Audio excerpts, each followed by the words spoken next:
Linda, could we have a roll call, please? Councilmember Bagby. Present.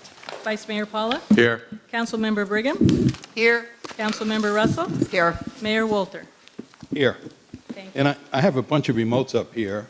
I'm not sure what they're for, so I'll move them out of arm's length. So. Okay. And conflicts of interest, anything, council members? Yeah, I'm going to have to recuse myself from the first item, and then also I was wondering whether I would have to also recuse myself from not just 8, but also 9. Do I have to recuse myself from 9, Jose? That's just discussion about the, no, not 9, 10, sorry. No, not 10. Where the hell is that? The one about Jerry Haig. Yeah, that was item number, it was 9. 9. It was hiring him regarding to work regarding the Alexander Valley specific plan to work on that project. Oh, you're talking about number 8? Well, 8 you're going to recuse yourself from. 8 I have to, but 9 also because of the property. Do I have to recuse myself on that one? I think that this is more just to is it close enough to that property? Is it within 500 feet? It is. Okay. And probably an abundance of caution, probably just recusing. All right, We so can definitely 9's look at out. that. And then, yeah, that's the one I was thinking of. So I think 8 and 9 are the only 2 I have to walk away from. And What does Jerry have to do with it- Alexander Valley with her property? Oh, I was thinking about the medical center. No, so I'm good on 9. okay. Good on 9. But there was something about, as I go Okay, along. maybe you were thinking of the minutes. But, okay. Well, we're going to go ahead and move along. Mary Ann, if you think of it, give us I will. a shout out, I okay? will. Agenda review, any changes to the agenda? Okay, none. Public comment. At this time, anyone wishing to address the city council on items that do not appear on tonight's agenda may do so. Just step up to the microphone, give us your name, and there's going to be a sheet for you to sign as well, so that we can have it in the minutes and share with us. Okay. I have a concern about pot growing in residential areas. This past year, for 5 months or however long the pot growing season is, my husband and I had the stench of pot where we couldn't even open our front door or the windows on that side of the house or even enjoy our backyard. Even our garage, if we had the garage door open, it stunk. I'm neither a pot smoker nor a grower, so I don't like the smell of pot. And if everybody here has smelled it before, you know it smells like skunk. And it was so heavy, my husband would work outside for maybe 15 minutes and have to come in, and from a headache couldn't work anymore. I don't feel that my husband and I, who've worked all our lives, and yes, I've been born and raised in Cloverdale and went through high school here, that we should have to give up our, I don't want to say rights, but our happiness in a home that we have spent our life working and paying for because somebody wants to smoke pot. And I'm not even talking about 1 or 2. This person had 12 plants. It was horrible. And the next door neighbor next to us smelled it. And I'm just hoping the city council will take in consideration the amount of pot that can be grown in a residential area. I went to the police department and asked if there was anything they could do about this, and they said no, there's no rules or regulations in the City of Cloverdale yet. The one thing they said, if they have a large amount, I don't know what it was, 3 or 5 plants or over, they could ask the person to put that plastic or whatever it is around it. And the person did so after a long time, but not even all the way around it. Just on part of the sides and left spaces open, I guess, for the sun. I don't know how to grow pot. So, but I don't want to. I don't want to spend another year next year having to put up with that. I think when you have close corridors, close neighbors, small yards, that there really should be a minimum amount, very low, of how much you can grow. Well- I just don't want to put up with that. I don't want to. I won't. And we could appreciate what you're saying, and it shouldn't be that way. But could I ask, if you don't mind sharing, which section do you live in? We live up on Hillside Drive, Okay. and the house is behind us, and one house, the one I'm speaking of, has part of our backyard and then part of the next door neighbor's yard. And they had Okay. the same thing. Well, what I'm going to do is refer you to our Assistant City Manager, David.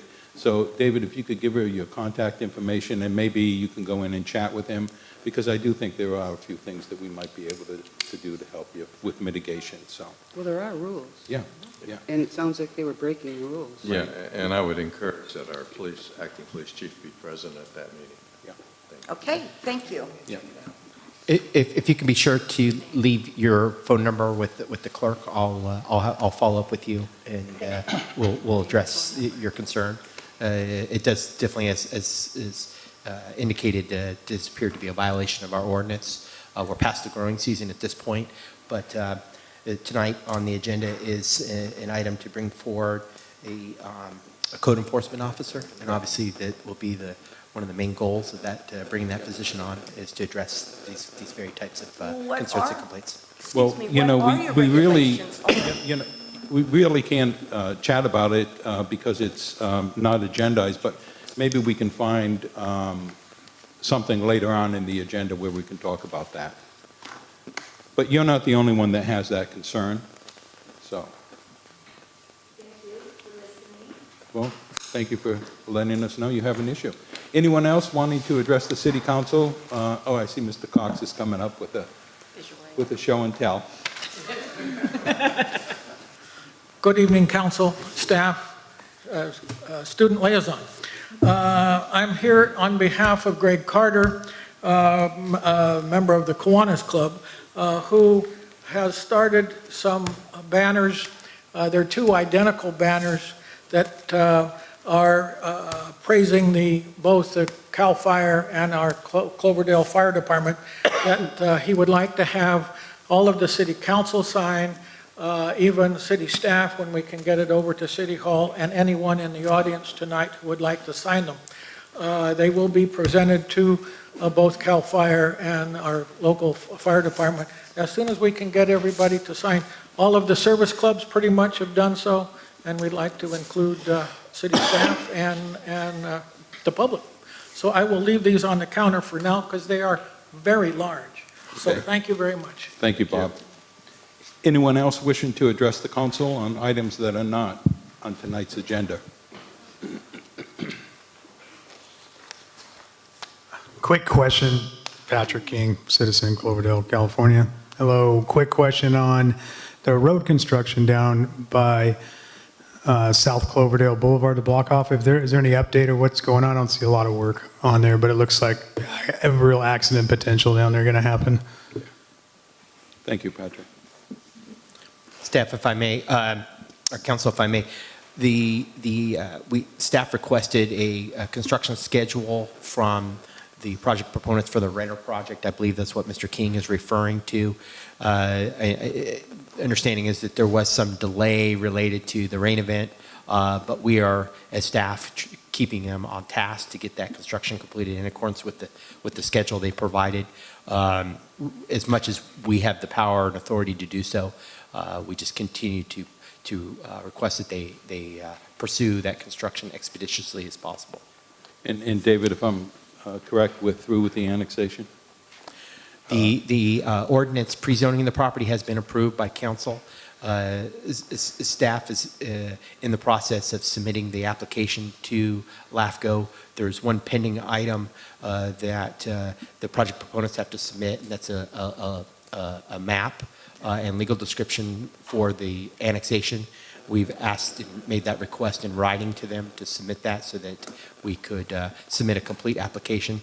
But in conversations with Mark Bramford, the executive officer of LAFCO, just this last Thursday, He indicated that we could submit the application. He would start processing that application and may be able to approve the annexation administratively since it's got 100% consent of the property owners, which was good news. Ultimately, to complete it, he would need that legal description and map that ultimately has to get approved by the State Board of Equalization to formally change the tax code rates to this, from the county to the city. So that's one piece that's on the applicant to kind of complete to ensure that the annexation is authorized by the state once it's approved by LAFCO. Well, I know this is not an agendized item, but it's surely taken them a long time to get that section fixed. And Patrick's right, it's an accident waiting to happen. Yeah. Thank you, Mr. Mayor. When we issue the permit to do those types of road, construction projects, is there a timeline that they submit, and is there any penalties that are attached if they don't meet those timelines? Normally, and I'll let Mark chime in if with any clarifications. Encroachment permits, the applicant will often provide a timeline, but we don't necessarily require them to do so because it's really up to they control the methods and means of construction, which is also the timing of construction and oversight of their contractor.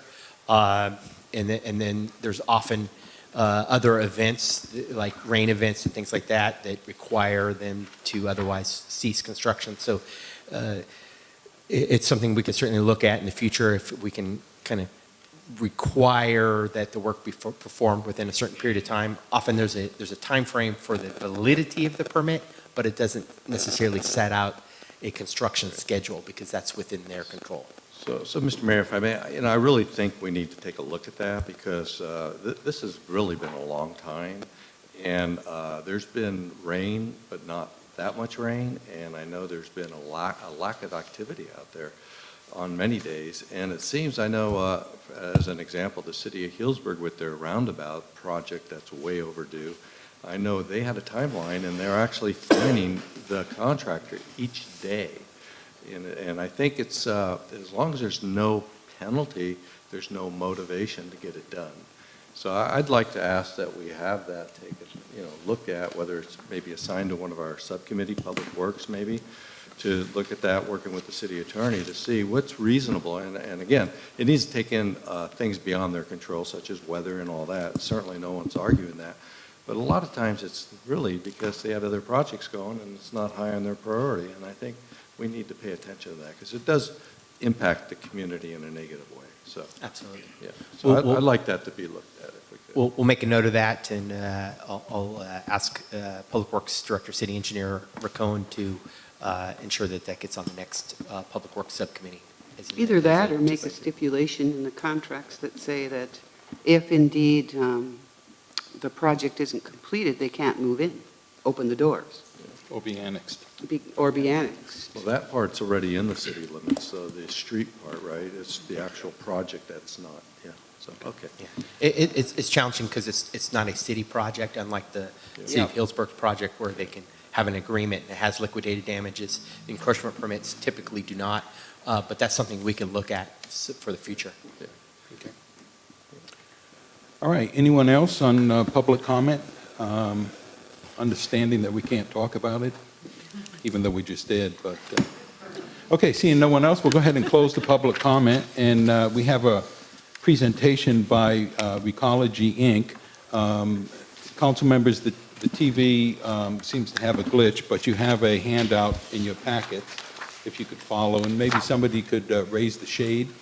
I'm not sure if these remotes are the ones that do it, but, oh, I'm sorry, the audience needs the shade. The audience needs to Okay, see it. I'm yeah.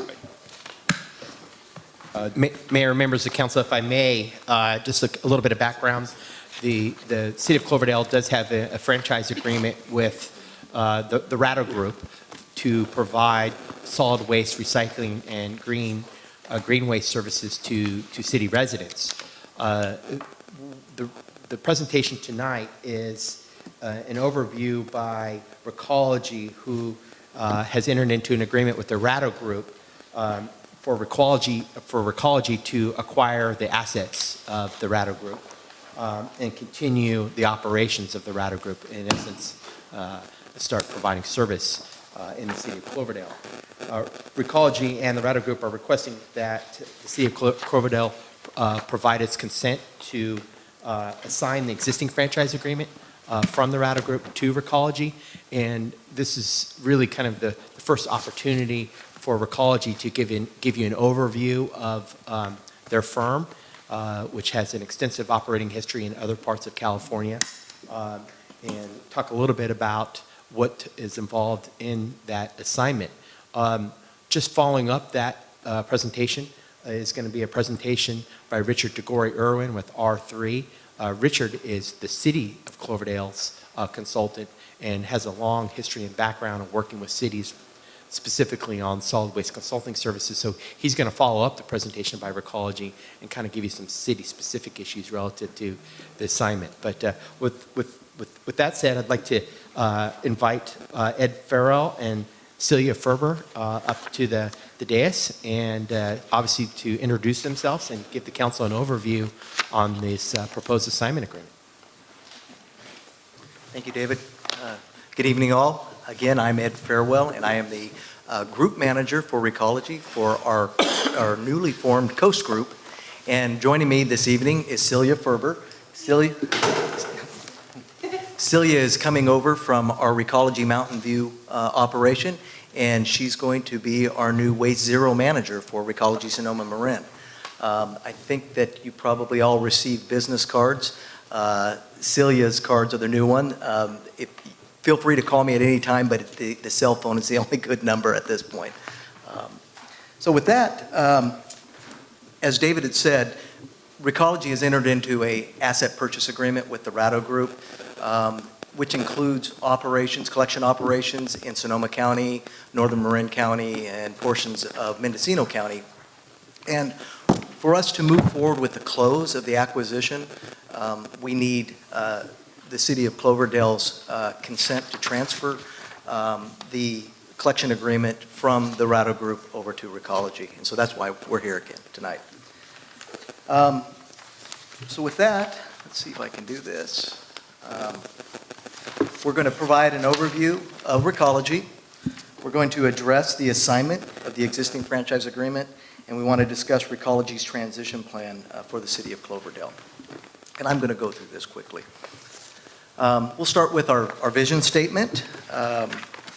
So Recology's vision is Recology sees a world without waste, diverting as much from the waste stream to ensure the highest and best use of all resources throughout the cycle. Our mission is Recology builds exceptional resource ecosystems, developing innovative solutions to utilize resources and to lead progress towards a world without waste. So let's back up a little bit and talk about the history of Recology. Our company has been providing service since the early 1900s, and we've been recycling long before there was an industry for recycling. In about 1921, the company organized into a business with the Sunset Scavenger Association and Sunset Scavenger, the two companies. And as we move forward, at some point we changed our name to Golden Gate Disposal. Some of you may remember that. I actually started with the company when we were Golden Gate Disposal 34 years ago. But in 1983, Recology decided to sell the company to its 570 employees at that time, and we became an ESOP. And so we became 100% employee-owned, and I'm happy to say I was working for the company during that time. In 2009, we changed our name again from NorCal Waste Systems to Recology to better reflect our sustainable practices. And then now here in 2017, we are happy to say that we are providing service in California, Oregon, and Washington to over 131 communities at this point, with 3,300 employee owners. So the next slide is a map of the areas where we service. And as you can see, we service over 700,000 households, 100,000 commercial businesses. We have 13 transfer stations, and this shows 10 material recovery facilities, and as of September 1st, we now have 11 material recovery facilities. We had just finished an acquisition in Humboldt County, actually in the city of Fortuna, which included a material recovery facility. We have 10 organic processing facilities and only 3 landfills. So we are landfill poor, and we like it that way. It's another incentive for us to find better ways and innovative ways to provide greater diversion from landfills. So the next slide you see there are proud employee owners. Recology, again, is an ESOP and 100% employee owned. We've built a culture of ownership pride, and that rolls over into the way we provide service with the highest quality service in the industry. So we are leaders in the resource recovery. We're very innovative. Your picture on the left top corner is a picture of our material recovery facility at Pier 96 in San Francisco, where we process 500 tons of mixed recycling a day. In the last month, we've had 2 bus tours of folks from Sonoma County visit this facility and tour this facility. And it's open to anybody that wants to do that. We plan on having more tours, we're thinking in January. So if anybody's interested in that, just let us know. The picture in the right-hand corner just shows our advanced technology. That's an optical sorter. So it uses camera optics along with compressed air to sort mixed recycling as it goes across the line. And then the picture at the bottom, that's actually where I started. It's Hay Road Landfill, but that's our Jepson Prairie organics recycling processing facility. And we were the first in the industry to actually process and collect commercial food waste, long before it was a requirement by the state. And it was done right there at our Jepson Prairie Organics facility, and that is just outside of Vacaville in Solano County. And then this picture here shows how we bring it full circle. In this case, with organics, we collect the organics, we compost the organics, and we provide the compost back to the farmers to start the process all over again. And our compost comes here to Sonoma County. I think we're providing compost for over 100 vineyards here in Sonoma County. And with that, I'm going to turn it over to Celia to talk about our outreach, first our volunteer and then our outreach programs. Good evening. My name is Celia, and I'm the Waste Zero Manager for Recology Sonoma Marin.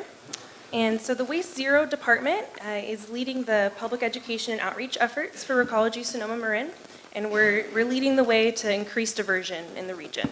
So by diversion, we mean increasing the tons that we send to the recycling facility and increasing the tons that we send to the compost facilities.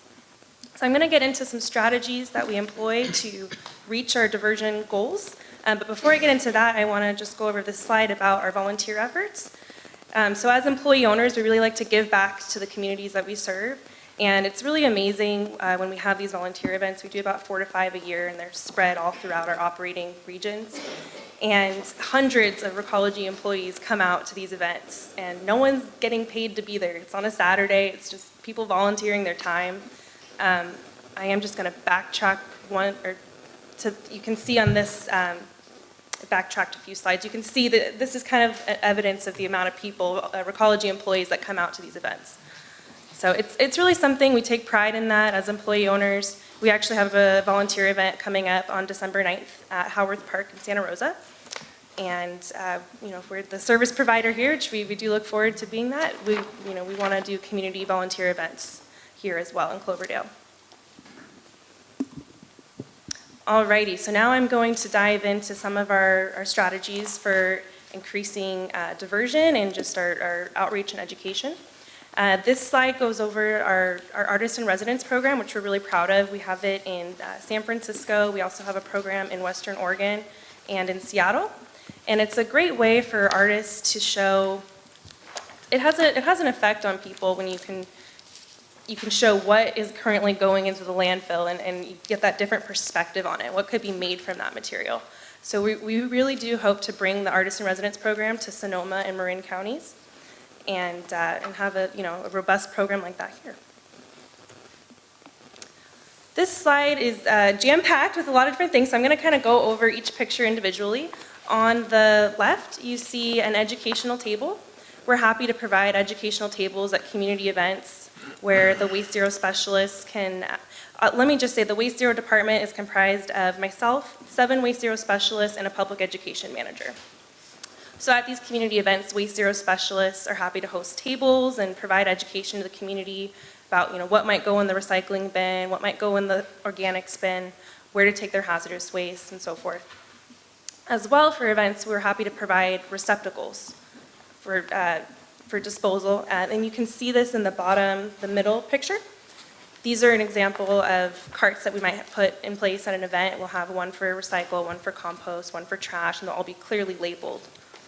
So we're happy to lend those for events to improve the diversion at these events. And then, of course, the back end will need to have the debris boxes, one for compost, one for recycle, and so forth. And then in the upper middle picture, you see students. They're putting paper in the recycling bin, and they're proud of it. Reaching out to kids and doing education in schools is huge. It's so important. They take those messages home to their parents, and their parents listen to them, and that's really how we're going to see behavioral change over time is through the kids, the next generation. So we love to go to schools, provide assemblies, classroom activities to get the students engaged and proud of their recycling and compost programs. One of the most successful things that we do, and we do it all the time, is we just have it could be just per classroom or as a larger assembly where we go over the importance of recycling and composting. Why it's important to do that. We go over what goes where, and then we do a little game afterwards. You can even do like a little relay race with it, and the kids love it. They really do learn from that. And then they're going to do it correctly at school as well as at home. So we're happy to work with the schools. And then the Cloverdale contract, I know, also mandates that we reach out to the schools 4 times a year and that we do an in-person visit at least once a year. And we are more than happy to honor that. As well, you can see in the lower right corner, this is an example of a waste audit where the trash bags are actually being broken open and you can kind of pick through them and see, okay, there's some cardboard in here. We might be able to, increase the recycling program or improve the recycling program so that this cardboard isn't ending up in the trash. So this is an example of kind of a really in-depth audit where you're actually breaking open the bags and sorting through things. So we're happy to provide these types of audits for businesses and schools, as well as multifamily dwellings. For the most part, our Waste Zero specialists will do more casual audits when they meet with customers. So they'll go and they'll just kind of poke around. They're not necessarily going to tear open all the bags, but they might just poke around and say, okay, well, it looks like we can improve this service this way. It looks like you might be eligible to have compost service. You have a lot of food waste that's currently going in the trash.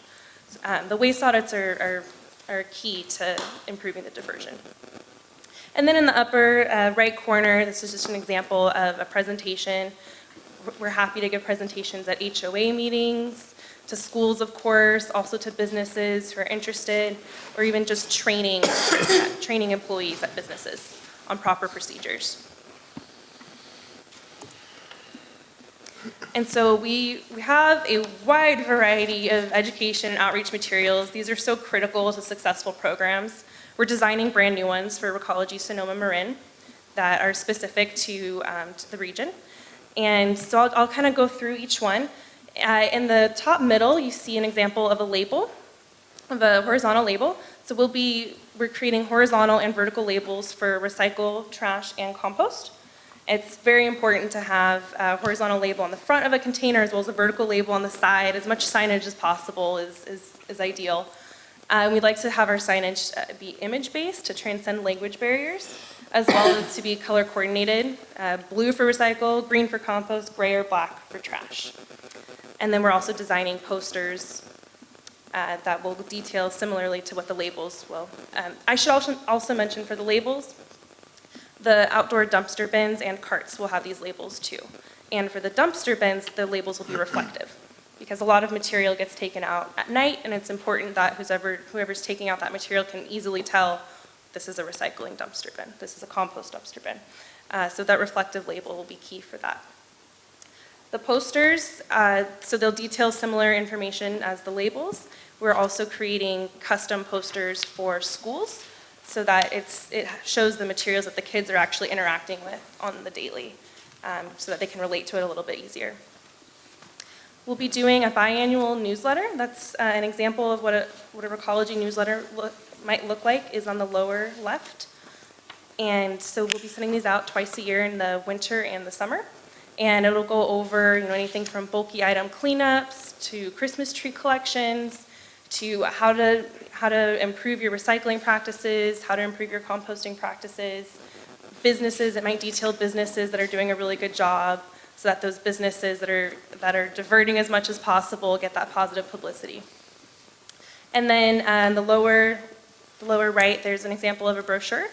We'll be designing custom brochures for each different customer type. So commercial customers, this will be a tool for the Waste Zero specialist to bring to those meetings with commercial customers, detailing the services that we're able to provide, what goes where, and just the type of technical assistance that we're able to offer. So it'll be a brochure for commercial customers, multifamily dwelling property managers, as well as schools. And then you can see in the brochure an example of the materials going into indoor containers. There's one green one and one blue one. We will have those indoor containers available to customers. We'll have to charge, we'll sell them at the cost that we buy them. And that's just because having those color-coordinated indoor containers is critical to successful programs at businesses. One thing that's not on here that I do want to mention is our website. We have a mobile-friendly and user-friendly and up-to-date website. And it's very important that it's mobile-friendly because that's how people access information nowadays. So it's very easy to interact with, and if they have a question of, where does this material go, they can just check the website on their phone. Or not, they could do it on their laptop or their regular computer too. We have that in development right now. We have Cloverdale's pretty much complete. It's not live yet, but it is pretty much complete, and we're happy to share that with anyone who's interested to view it.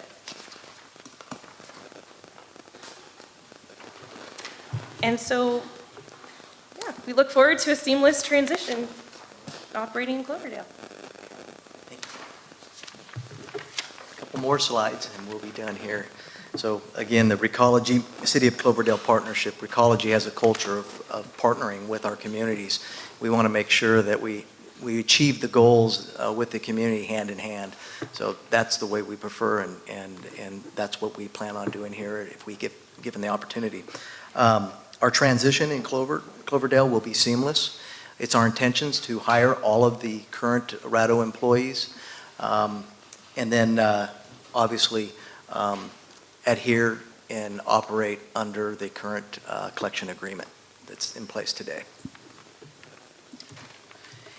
And so the assignment of the agreement, we've talked about that. We're requesting the transfer of the assignment, and one of the things that we've agreed that we would like to do is to postpone the COLA rate adjustment for 6 months, and going forward have that coincide with the county's disposal adjustment. That way there'll only be one adjustment a year, and I believe you've had a couple in the past.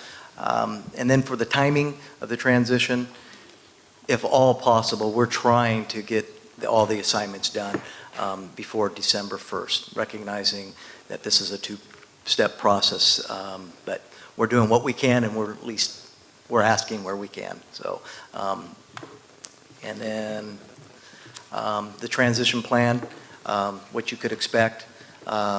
So when we start day one, we would be starting with the RADO employees, the RADO equipment, but we will start branding immediately, changing the signage on the trucks, employee training the current RADO employees, training any new external hires that are needed, And then moving forward with our Waste Zero training, emphasizing on sustainability with our employees, just in our own practices, and then new customer service implementation.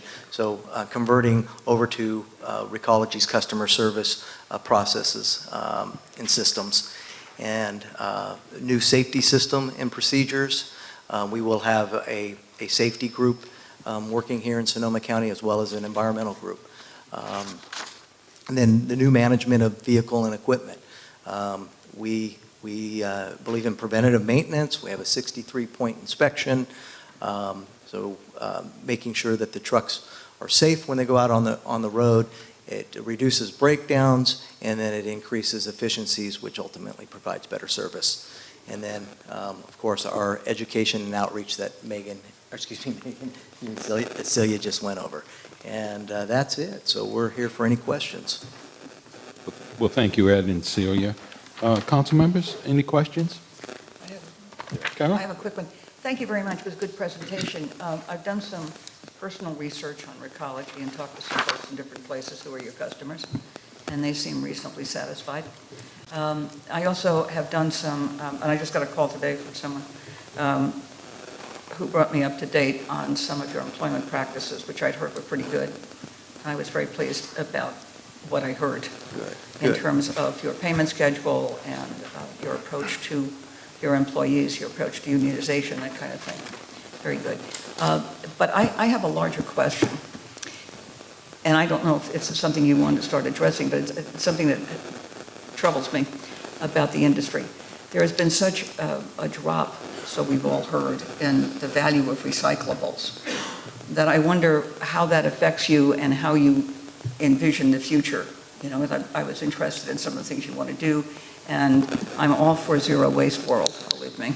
How do we achieve that in a world where less and less of the waste seems to be of any value? Right. Part of the problem with the drop in recyclables is the contamination. And so we address that through our outreach, our education, so people can recycle in the right manner. And Recology has been able to broker their material because we do have a clean product. For instance, just by standardizing the cans, your green, your refuse, and your recycling, so people put things in the right container, will help with that effort. I'm talking about big stuff. I mean, Okay. I'm talking about, what do we do about China, for example? Right, well, It's no longer the megaton. Right, absolutely purchaser talking stuff. about China where they're pushing back because of the contamination. That's been an issue. Yeah, And because how does that, I mean, were I in your business, certainly I would be concerned about a future, let's say over the next 5 to 10 years. Right. Just taking a look at my plans that I might have had 5 or 10 years ago, and taking a look at them today and thinking, well, how do I adjust? Do I adjust? How does that affect you, for example? Well, yeah, and also creating markets where we're actually, processing the material here and not having to send it to China. Okay. And so a demand. I just want to ask you a question. Do you have information available for folks like us that we could take a look at, that you could send? I'm certain that I can get I'd be very information. grateful to know more about Okay. how you and your industry in general is adjusting to some of the changes and perhaps promoting a little more strongly than you might have otherwise on a larger scale, some changes that will benefit your goal, because it certainly is one I think we all share. I mean, I think if you're rational, you have to share it. Thank you. Absolutely, Thank you bet. Council members, anything else? Joe? Thank you, Mr. Mayor. Thank you both. It was a very good presentation. Just a couple of quick questions. How many cities in Sonoma County to date have signed on to the agreement? I believe we're at, as of today with Sonoma County, I think we're at 8. 8. 8 So of 15. maybe- And then tonight we have, Roanoke Park is happening now as we speak. And then also Santa Rosa should have been approved. Roanoke Park is also a two-touch process. Okay. And then tomorrow will be the waste agency. So you mentioned that your goal would be to have everything in place by December 1st. What's the reason? Why is that date so important to you? Yeah, for a couple of reasons. We need to get in and start operating, and for the continuity. We've also entered into a collective bargaining agreement with the Teamsters, the local 665, which is going to provide for prevailing wages, a living wage, pension, benefits, retirement for these employees.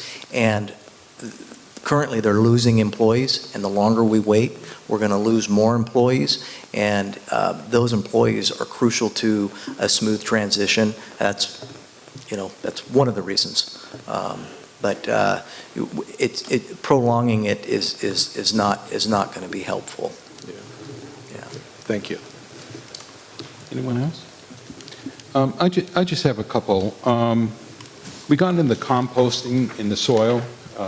Do you ever donate any of that back to the cities where the residents can actually go down to the courtyard or something and get a couple of bags of that? Yeah, we do that in most of our communities where we're actually composting the material. And whether or not there would be an opportunity to do that, bringing it to an outside party, we'd have to work on that. So, but yes, that's a common practice. Okay, because I think we might be interested in doing that. That'd be good. And then you mentioned that your one facility is on Pier 59? Pier 96. Pier 96, okay. Yes. I'm not too familiar with that, but I get the impression it's right on the bay there. It is, absolutely. And I'm just surprised that San Francisco or wherever it is would actually let you do that so close to the water. Yeah, there's other industrial uses going on out there, and we're indoors and run a very clean operation. I mean, do you use the barges for any of your product, or it has nothing to do with the fact No, everything you're on the is bay? actually shipped out on the Oakland side, the port, Oakland port. Yeah. Well, thank you, Ed and Celia. At this time, I'd like to open it up to the public. Anyone that has questions, please come on up. And again, remember to sign in on the sheet, Sean, and share with us your questions. Good evening, Mr. Mayor, members of the council, city staff, Sergeant Parker. Thank you for your time. I have a couple of questions. Recycling. Maybe Recology can give us an idea of what we can expect in the future for a recycling station where we can go and recycle our own. Been a bit of an issue for a long time. Essentially very important to our community for a couple of reasons. Keeps our streets clean, gives certain members of our community a way to make a little money. We've been out without that for a long time. Can you give us any idea what that might look like? Will we see a recycling station here in Cloverdale? Sean, if I could Yes, just interrupt, why don't you just ask all your questions at Okay. once, and then we'll give Ed a chance to respond. Sure. The next would be, how much is it going to cost me? How much can I expect to begin to pay to work with you folks, just as our private residents? Thank you. Thank you, Sean. Ed, if you'd like to address those. So I think his first question is regarding possibly a buyback center where folks could go to a central location and sell back all of their CRV material and some other material you would just drop off. The drop-off with a curbside program is probably not necessary, but folks do like a buyback center. There is a requirement, I'm not sure how the requirement works. There used to be a half-mile radius around a supermarket that's required to have a buyback center. But that's something, if that's what the City of Cloverdale wants to do, certainly happy to talk about how we would do that. We do that in other communities, most of our communities. In some cases, we own a building that we work out of. Some cases, we just operate out of a store parking lot. Well, we used to have one down at Ray's Shopping Center, and Right. like Sean said, it's been a couple of years now since it's closed. Right. Yeah, so that's something that certainly I'd love to sit down and talk about. We want that. And then the second question was in regards to the cost. So at this point, we're going to adhere to the current agreement that you have now. There certainly rates are very reasonable and low in the industry, or as far as a standard in the area. But we need to really get in and start operating the company and understanding that before we can answer that question whether or not there's a requirement to increase rates. Of course, there's some of the way we do business is not always the cheapest way, and in paying employees a living wage is something that we feel is necessary to do. But Richard's going to be coming up from R3, and I'm sure he's going to be talking about the finance portion of this transition, yeah. Okay. Anyone else on Recology, Patrick?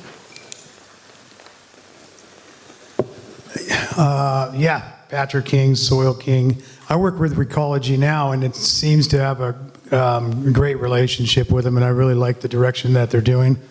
I have some soil blends that I keep out there, and I use a percentage of some of their mixes, their compost, in one of my blends in particular. But I would be willing to host a community drop-off spot with them for the community, absolutely, to do so. If I can, use some of my services, and they're coming in my yard anyways, to have a drop-off pile for the public, I'd be more than grateful, honored to be part of that. That'd be great, Patrick. Thank you. Anyone else on Recology? Okay, then I'm going to go ahead and close public comment on that and bring it back to the council. Anything else? Yeah. Joe? Thank you, Mr. Mayor. Just quickly, when does our current agreement with the Rattle Group expire? Vice Mayor, if I can, invite Richard up. Richard Tagore is our solid waste consultant, because I anticipate you might have other questions about our agreement, and ask if he can respond to that question. Richard Tagore with R3 Consulting. Your current agreement is slated to expire June 30th, 2025.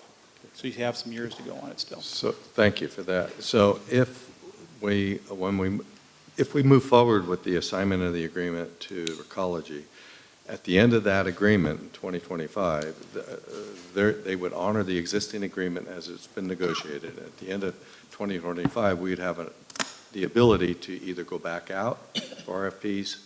We would not be necessarily tied to the Recology if we weren't satisfied. Is that, so in other words, we're not buying off more than we currently have? No, my understanding is what Recology is seeking is really an assignment assumption agreement, meaning they take over the existing franchise agreement with all its requirements, including its termination date. So if that deadline is 2025. And the reason I bring that up is to address the rate, how that impacts the residents in our community. The agreement's already in place. There'd be no changes other than what's allowed within the existing agreement.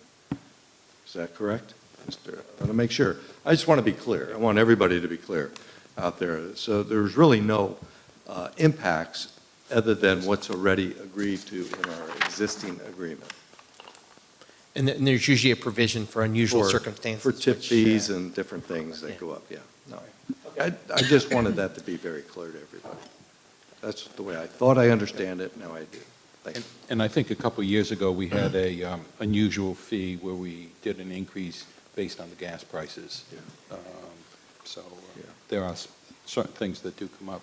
And Samantha, I apologize. I didn't ask you if you had any questions about this at this time. Okay.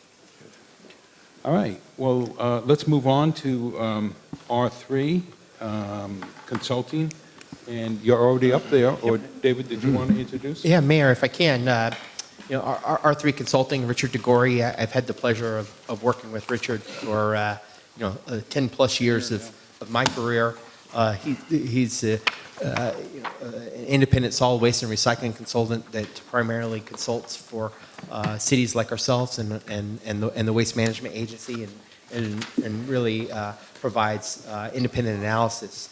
The purpose of the R3 presentation is to really just kind of set forth some of the details for Recology to assign Cloverdale Solid Waste and Recycling Collection Agreement from the Rattle Group. And he'll include some of the kind of technical components and steps that are necessary to formally assign the city's franchise agreement from Rattle to Recology. If I can, while we're queuing up the presentation, I think Richard will talk about this a little bit more. The indication is, and the goal from Recology is to have that agreement assigned by December 1st. At this time, it's not agendized for that. We think we can, if we work hard and diligent and we negotiate with Recology in a manner that we can bring back an agreement for your approval on December 12th, or at least give us as staff the ability to execute an assignment agreement at that time. We can agendize that for the December 12th council meeting. But I think Richard's going to talk a little bit more and kind of shed a little bit more light on that. So I just want to touch on that before his presentation. So without further ado, just turn it over to Richard Tagore to give us the overview. Thank you and good evening, and please jump right in if you have any questions as I'm going through this. I'm going to try to keep it at a relatively high level. And the assumption is we're going to be back in a couple of weeks with more details and potentially an assignment agreement that we'll be working through with the city attorney on to finalize. Okay. I think as Ed had mentioned, that the assignment, it's to take, they're going to purchase all of the hard assets of the Ratto Group.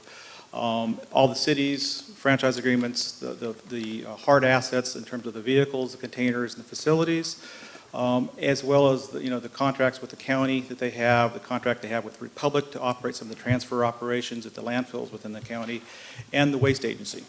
So there's a lot of different agreements that are going to go forward with this, and it's all kind of one big package.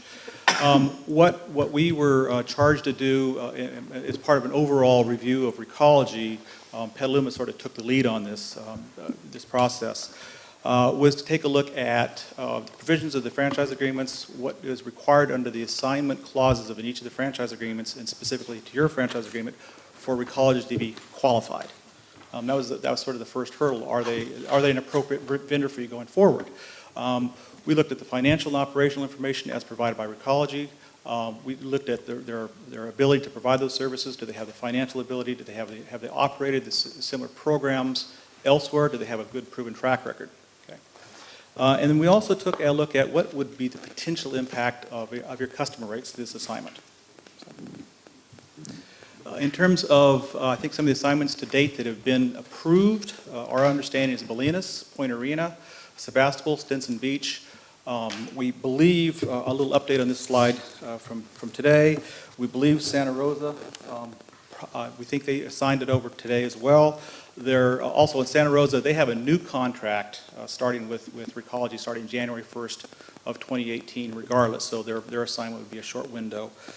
Sonoma County, we believe they signed it over this morning. Roanoke Park, they had a first reading and discussion of that tonight, and it's slated to come back in 2 weeks for their direction and assignment. Katati is scheduled for November 28th. The waste agency is scheduled for tomorrow morning. Hillsburg is scheduled for November 20th. Petaluma is scheduled for December 12th or potentially later. Marin County, with their contracts, is scheduled for early December, and hopefully we're back here December 12th with you folks. So there's about halfway through all these, and there's just a lot of moving parts. So I think you'll on all these various meetings, it's different people showing up, but it's all part of the same organizations because everybody's schedules, council meetings the same night. So that's how it works. In terms of what is the purchase agreement, and it's very different from typically on this type of transaction, it's a stock purchase. One company buys the other company. That is not what is occurring here. What Recology is doing is they're buying the assets of the Ratto Group. Very, very different. Those assets are all their permits they hold to run their solid waste facilities, all their franchise agreements they hold with the various cities and the counties through multiple counties, all other agreements they might have, for example, an agreement with the authority, the waste agency to transport out the green waste out of the county to the various compost facilities, the equipment, which is really critical for you going forward, the vehicles, the containers. All the processing facilities, there are 2 facilities in Santa Rosa. They have about 8 facilities countywide, and all that is part of that purchase assignment. And it's also the real estate that those facilities are sitting on. So that's all of that assignment in a nutshell. It's the hard assets that the Ratto company has now. The other part of the assignment agreement that is something you should note, that at the end of the assignment, after it's closed, the Ratto group of companies technically will still be in existence. they will have no ability to provide service because they will have no assets. They'll have no employees. They'll have no physical assets. Just more of just an informational piece for you to know. And again, it's from a legal standpoint, it's really transferring the agreement's obligations from one party to the other party. In this particular case, it's from the Ratto Group to Recology Sonoma Marin. Okay, that is it. In a nutshell, the Ratto Group will not be able to provide services. They will not have the physical assets, nor will they have the contracts. Okay? They will still be around in name only, but they cannot provide services. The steps that are really specific to the city, the Ratto company is required, and they did, provide a deposit back to the city of $25,000 to cover the cost of the review, and that's going forward now. They were required, from the Recology, the signee, so to speak, they have to provide their last 5 years of financial statements, which they have done. We did review both the Ratto companies as well as Recology's financial statements. They have to have demonstrated proof of experience of doing the same services elsewhere, which they have more than demonstrated that to our satisfaction. 10 plus years of solid waste experience. They've been in business for closer to 100 years. Environmentally safe operations. What we do is we look at their track record of operating elsewhere. Do they have any liquidated damages? Do they have any legal challenges? Do they have any issues that said you did not operate correctly? In all honesty, every solid waste company has some hiccups. They always do. You're operating a landfill. You're going to have a violation. It's just the standard part of the business. When we looked at Recology's, did anything jump out? No. They were very clean. It was a very well-run operation. In full compliance with all applicable laws, that's something, again, we look at. They're in compliance with their laws. One thing the city can do going forward, if you're not comfortable with the company as a whole, you can ask for a larger performance bond. You can ask for other changes to the franchise agreement going forward. We're suggesting, given the timing, that any programmatic changes or any other changes you want in the franchise agreement, kind of put that into a different pool. Maybe attack it next year if you want to make some additional changes. In terms of what we also looked at is, what happens to your customer rates? That was a very clear from other communities that said, what happens to me? The simple answer is, they are required to follow the terms and conditions of their franchise agreement. And in your franchise agreement, it's a programmatic, there's an annual escalator for their operating costs. That's it. The rest of the cost increases that go forward are whatever the Sonoma County changes in terms of the disposal at Central Landfill and whatever the green organics changes. Those are all built into your contract. So we would not anticipate seeing extraordinary rate increases. It's just not in your current agreement. So if they follow the terms and conditions of the agreement, it should be the same as it has been going forward. One of the things that Recology did bring forward, and we think is a good idea, you have 2 rate increases per year. One is predicated on the county reopening the landfill, and that's now an April 1st rate change. It used to be July, September, August. Your primary contract is a September 1st agreement. That's for your operating costs. We suggest putting them all together with the April one. Historically, particularly the last several years, the cost escalator for the operation side, which is basically the collection side, has been very, very low. It's sub 2%. The landfill increase has been substantially higher. So if you look at your rate increases over the last 4 or 5 years, they have gone up, and it's been because the landfill cost and the green waste cost. The landfill costs have basically gone up about 50%. The green waste costs have doubled. Okay, while the operating costs have gone up, 1.5%, 2% per year. So that's been very well controlled. The rest of the pie has gone up more than that. And Richard, real quick on the landfill costs, is that an operator related cost or is that a county related cost? It is a county related cost. Those are both cost increases that the city has no real say-so in. The county contract going forward with the landfill, that is predicated on a CPI, so that should smooth out to just be a normal CPI going forward for the next 20 years. The composting piece, as you well know, there's been some changes on that. It's all being taken out of county now. The waste agency does have an RFP out to try to bring a facility back into the county or another facility that's closer. They're expecting the initial proposals to come back in early January. And there's been a lot of interest in that occurring, but realistically, it's liable to be 2 to 3 years before something really changes. It takes that long to site any types of facilities. So that's you're long on that track right now, and that's probably not going to change in the foreseeable future.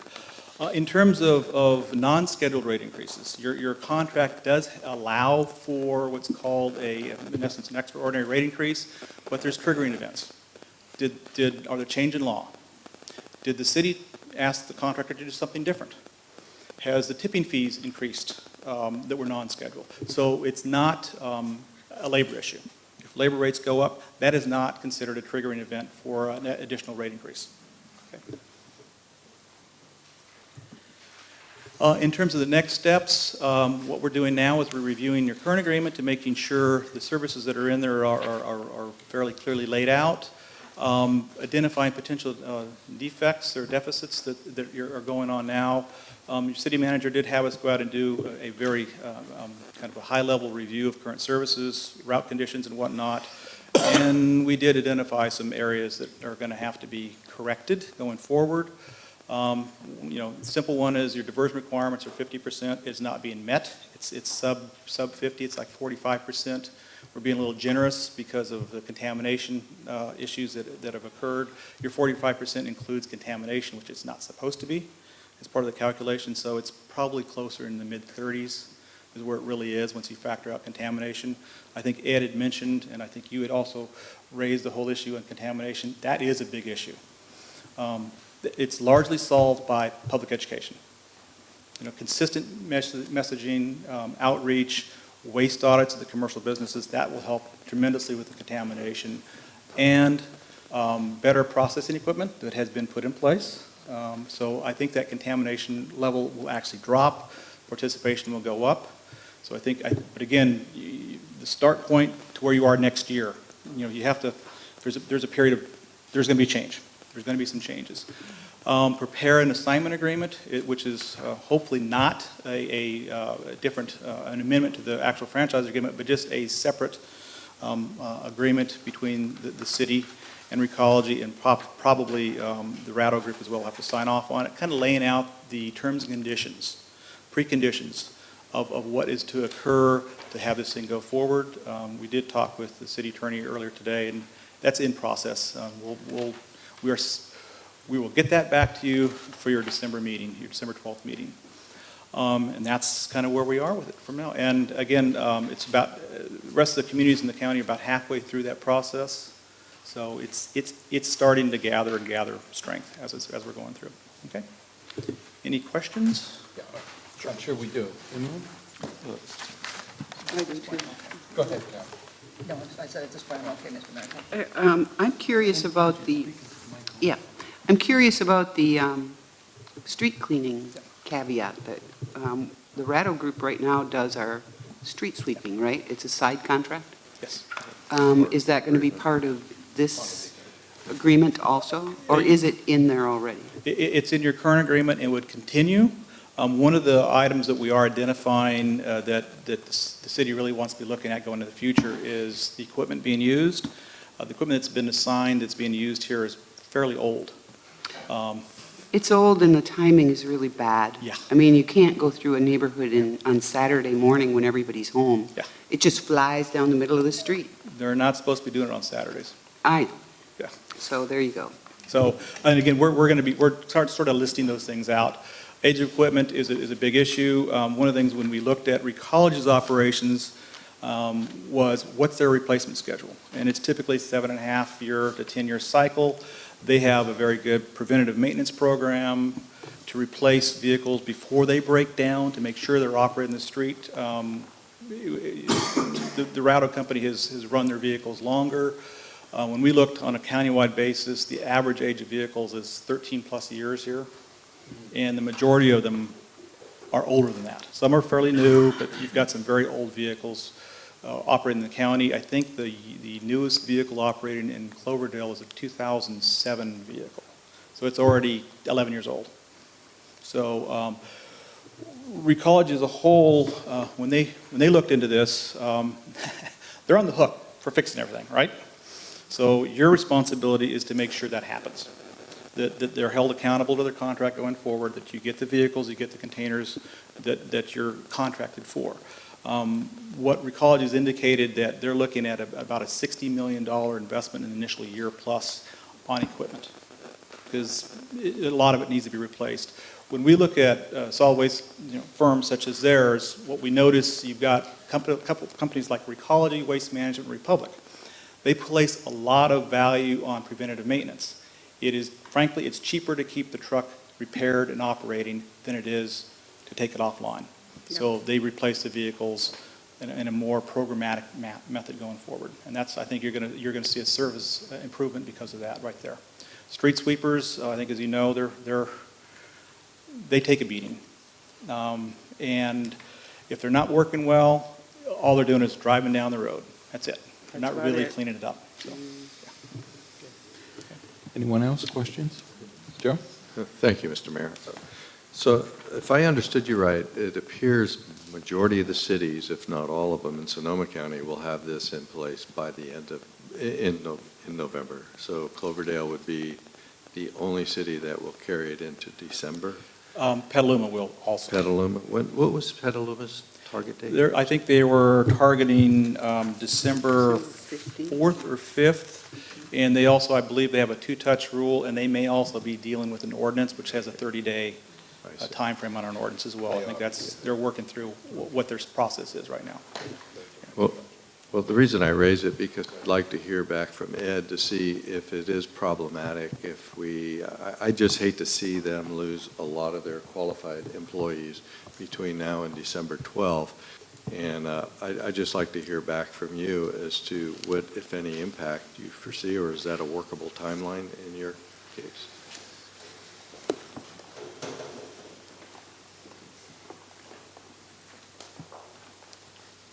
Well, I really don't know the impact. It's certainly, it's not much time, and so will there be a big difference if we were to do it now than later? But gosh, my understanding, there's other companies out there looking for additional employees, and I'm hearing that employees are considering and have left. I just know that the sooner we do it, the sooner that we'll be paying a better wage. They'll be, paying into a pension or having a pension and benefits from Recology. So sooner the better. But yeah. So I see we have a meeting scheduled for November 28th. That hasn't been canceled yet. It has not been canceled. That's a discussion for the council this evening. It's been your practice to cancel the second meeting in November, but because it hasn't been identified as specifically being canceled, we want to make sure that the council makes a decision on that. So I guess I just open that up to, would it be possible to have a meeting, a short meeting on December 28th with this one item or whatever other pressing items that may need attention? Well, I know I won't be here on November 28th. Will you? Yeah. So. Well, I don't know. Would the others be here? I may be, I'm not sure.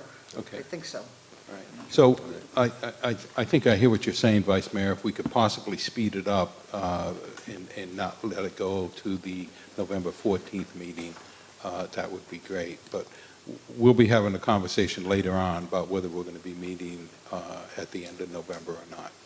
Understood. And thank you, and I certainly appreciate the consideration, so thank you. And I just want to finalize my comment, if I could. If that date don't work, there's always the possibility to have a short special meeting for this one item. So we may want to consider that. Great. Thank you. Thank you. I have a couple of questions, if I could. Were you done, Joe? Yes. Thank you. Melanie, anything? Okay. Just a couple of questions.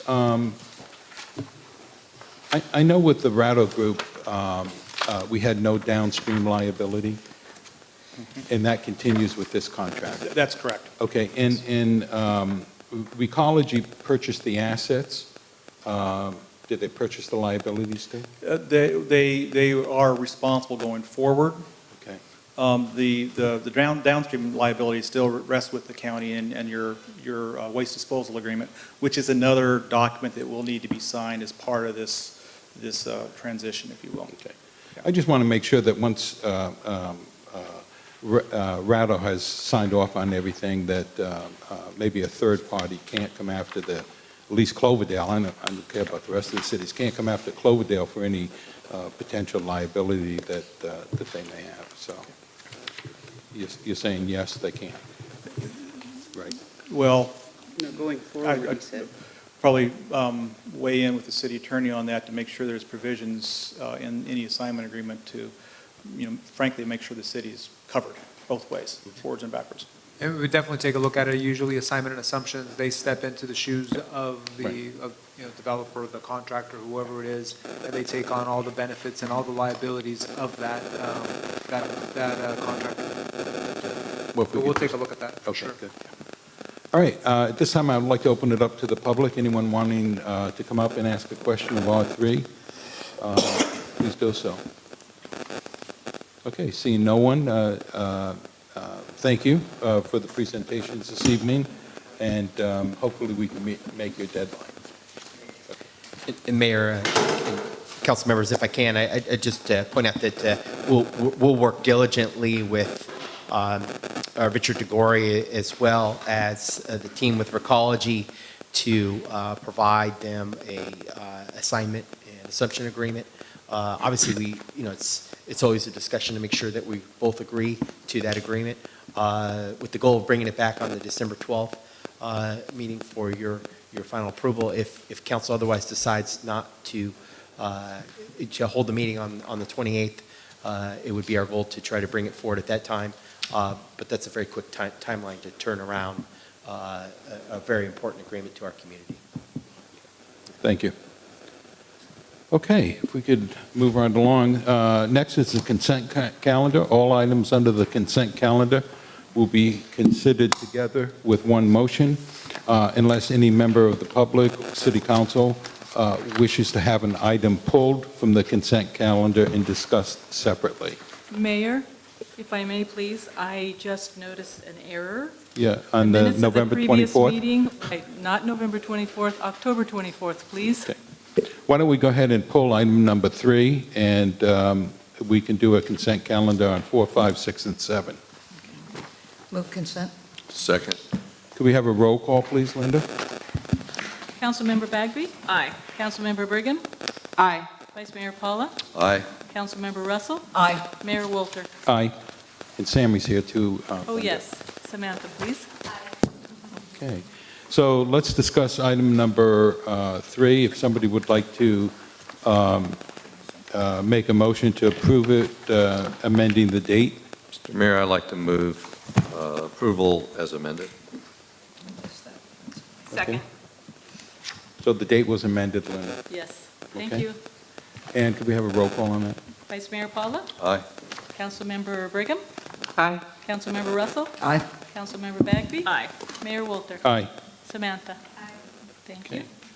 Next is communications. Any communications, David? No communications. Then we'll move right on to item number 8, Mary Ann. And I'm going to be recusing myself.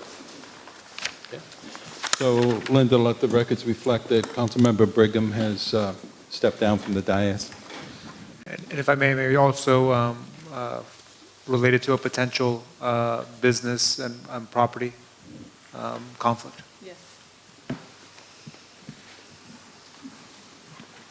Okay, David, this item is to review authorized release of a request for proposal, an RFP, for retail cannabis dispensary permits.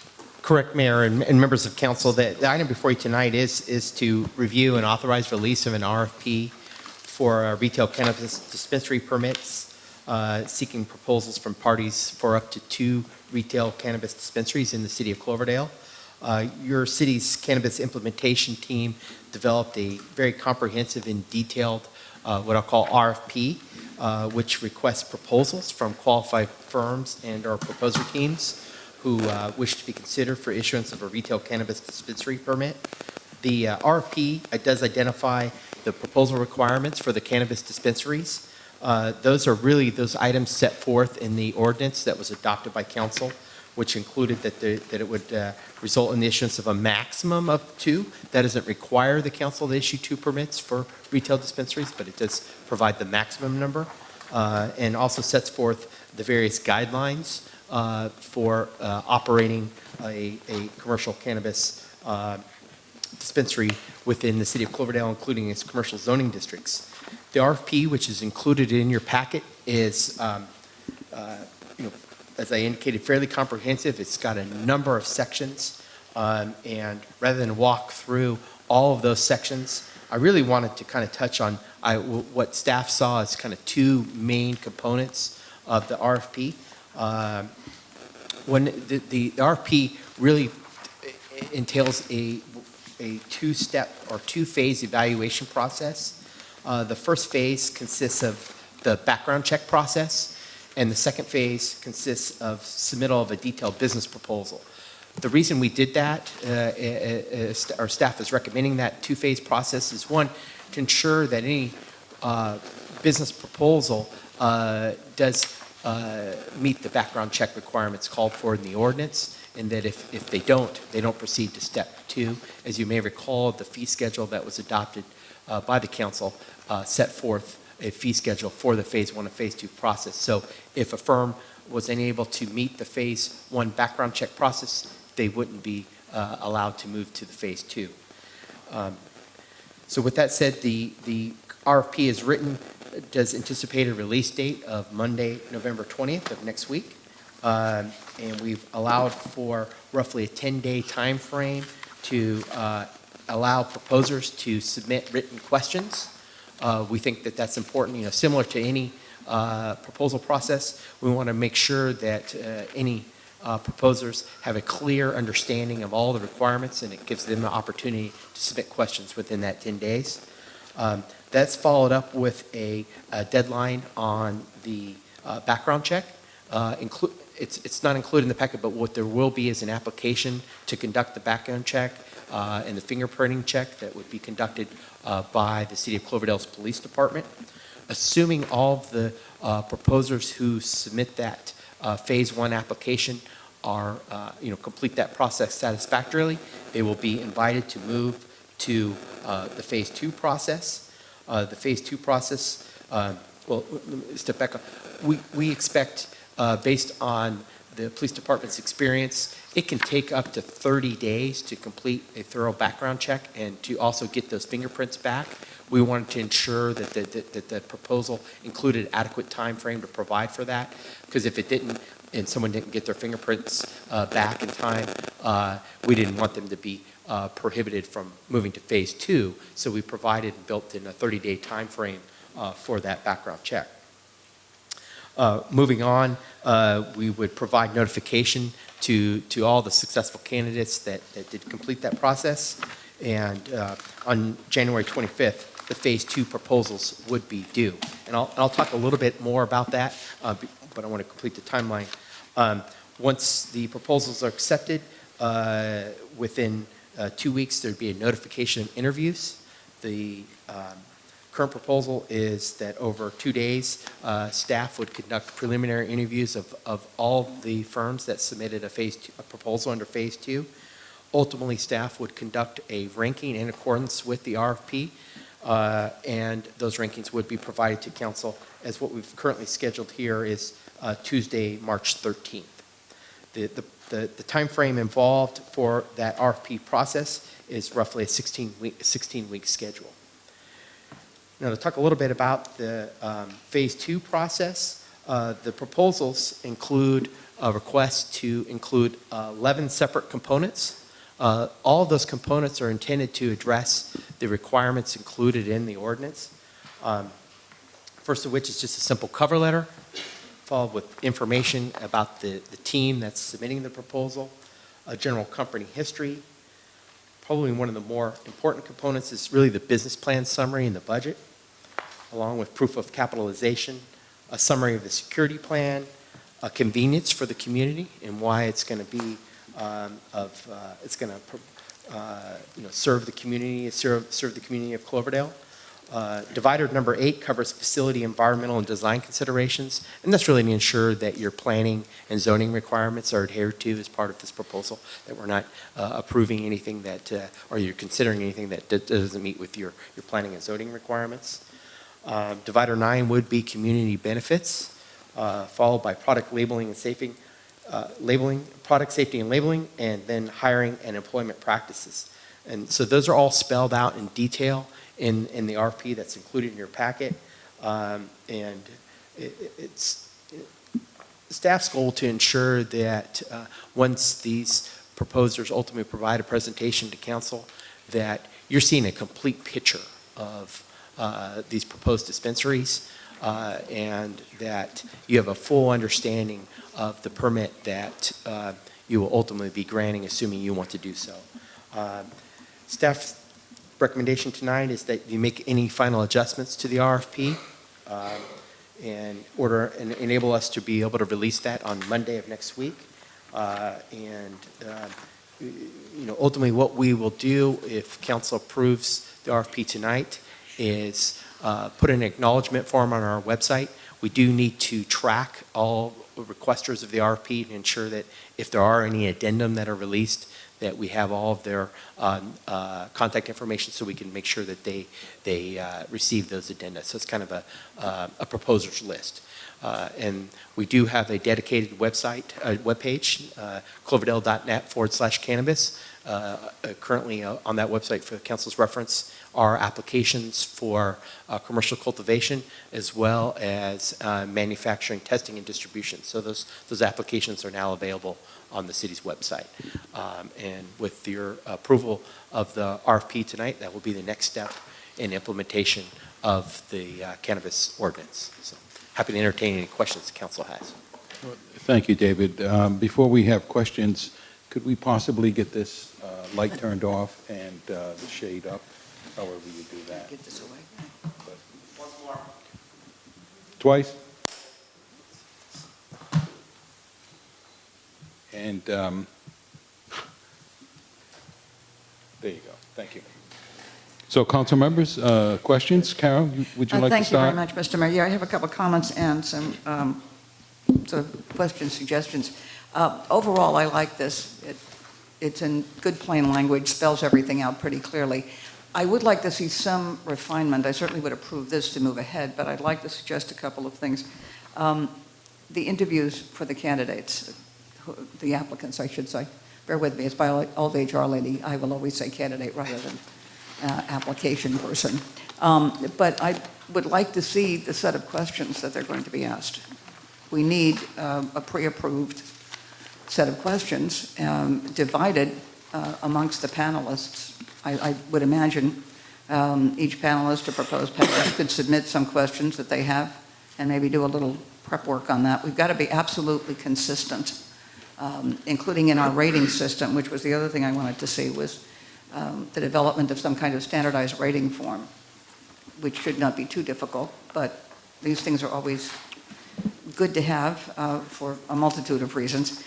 Likewise, I would suggest for the first year, certainly, longer if we don't have a lot of applicants, that we have a feedback form that is, again, a uniform little thing that somebody can fill out without too much effort, but to get their opinion on the process, regardless of whether they were selected or not. We need to know whether or not the process is coming across as fair and complete.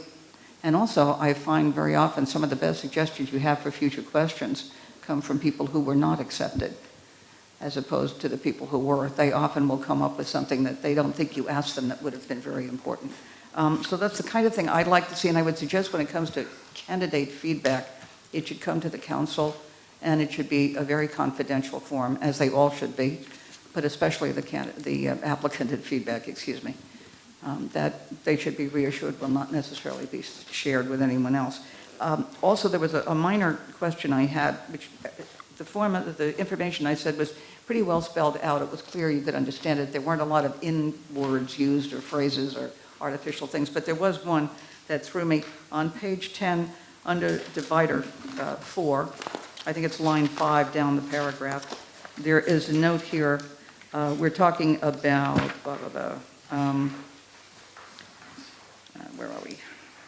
the proposer shall submit a summary, et cetera, and then we go on to talk about include resumes for key individuals.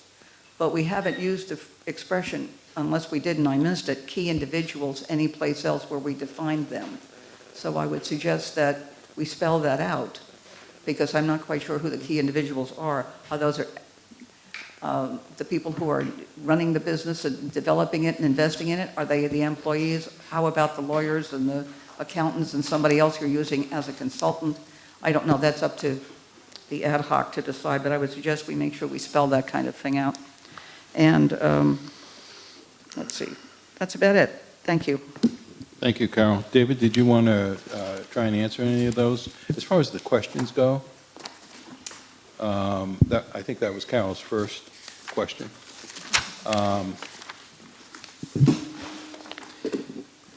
Did I think that there weren't going to, it was more or less going to be on a scoring basis as opposed to questions?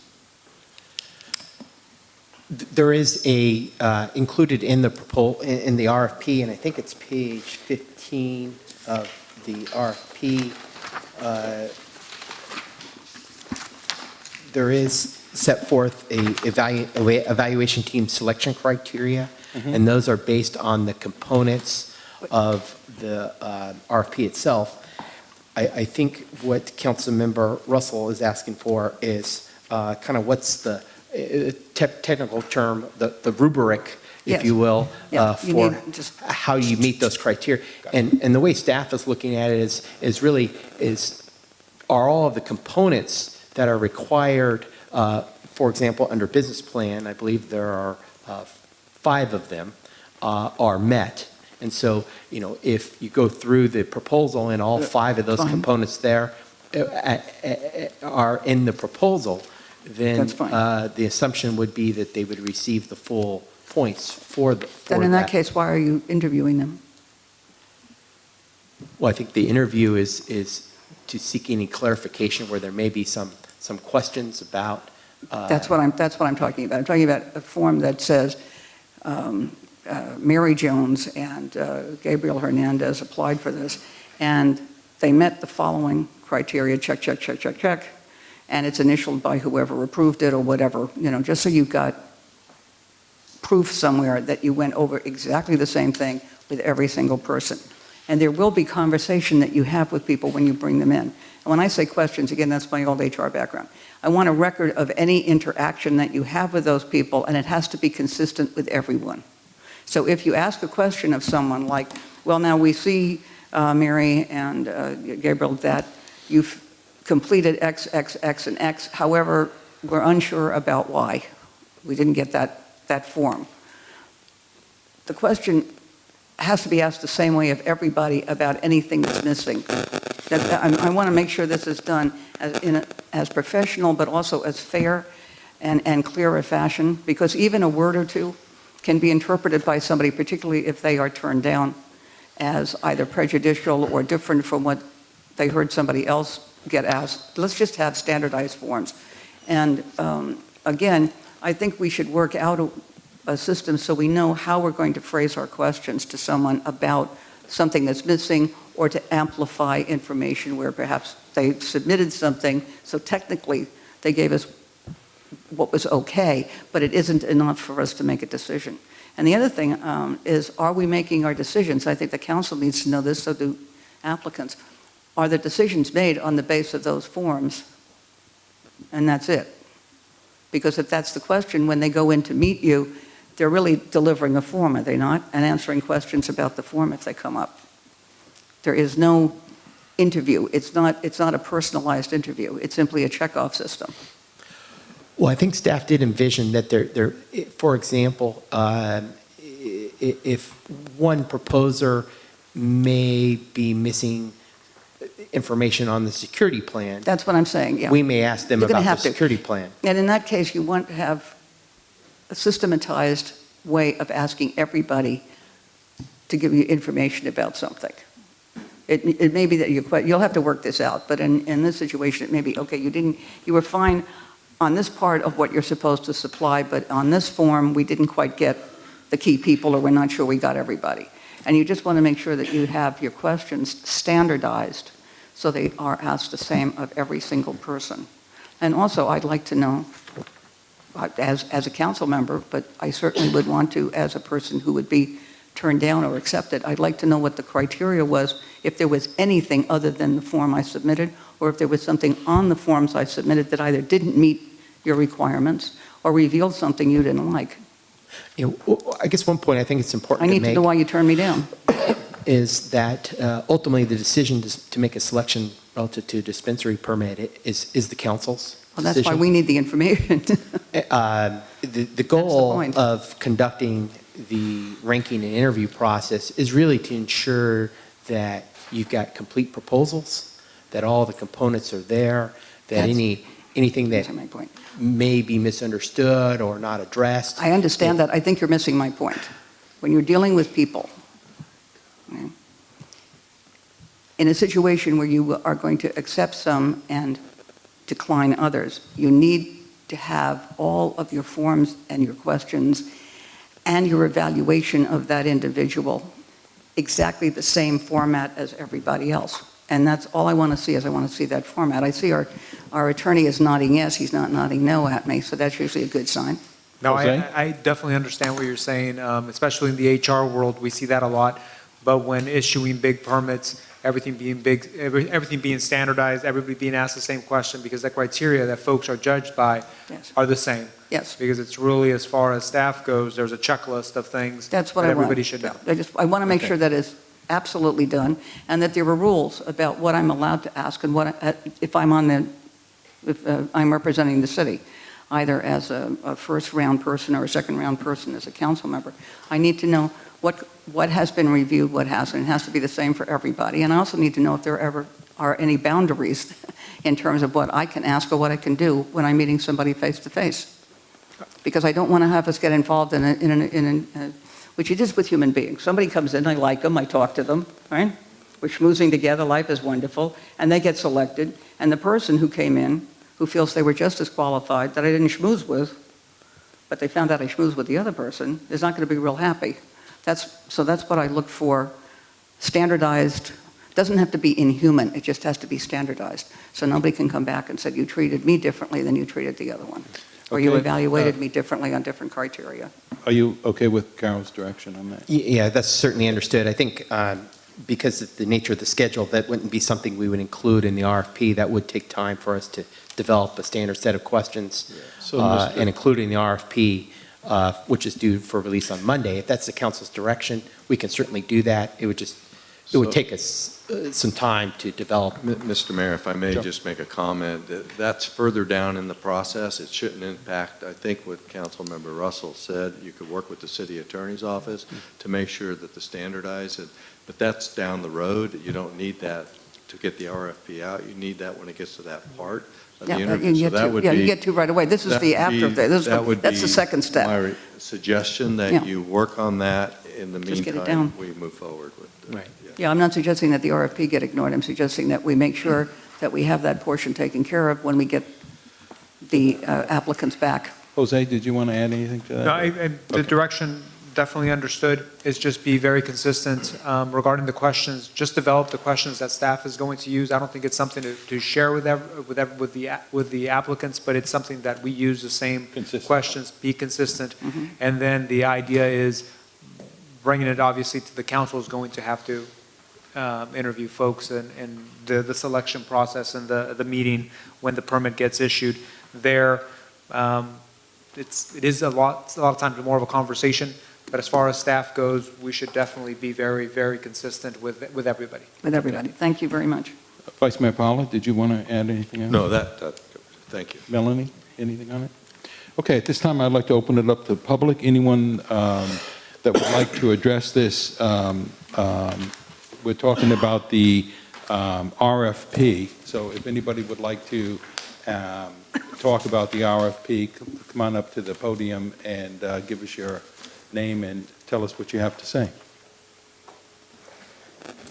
My name is Robin, and my question is, considering the size of Cloverdale, do we really need 2 dispensaries? That's my question. Yeah.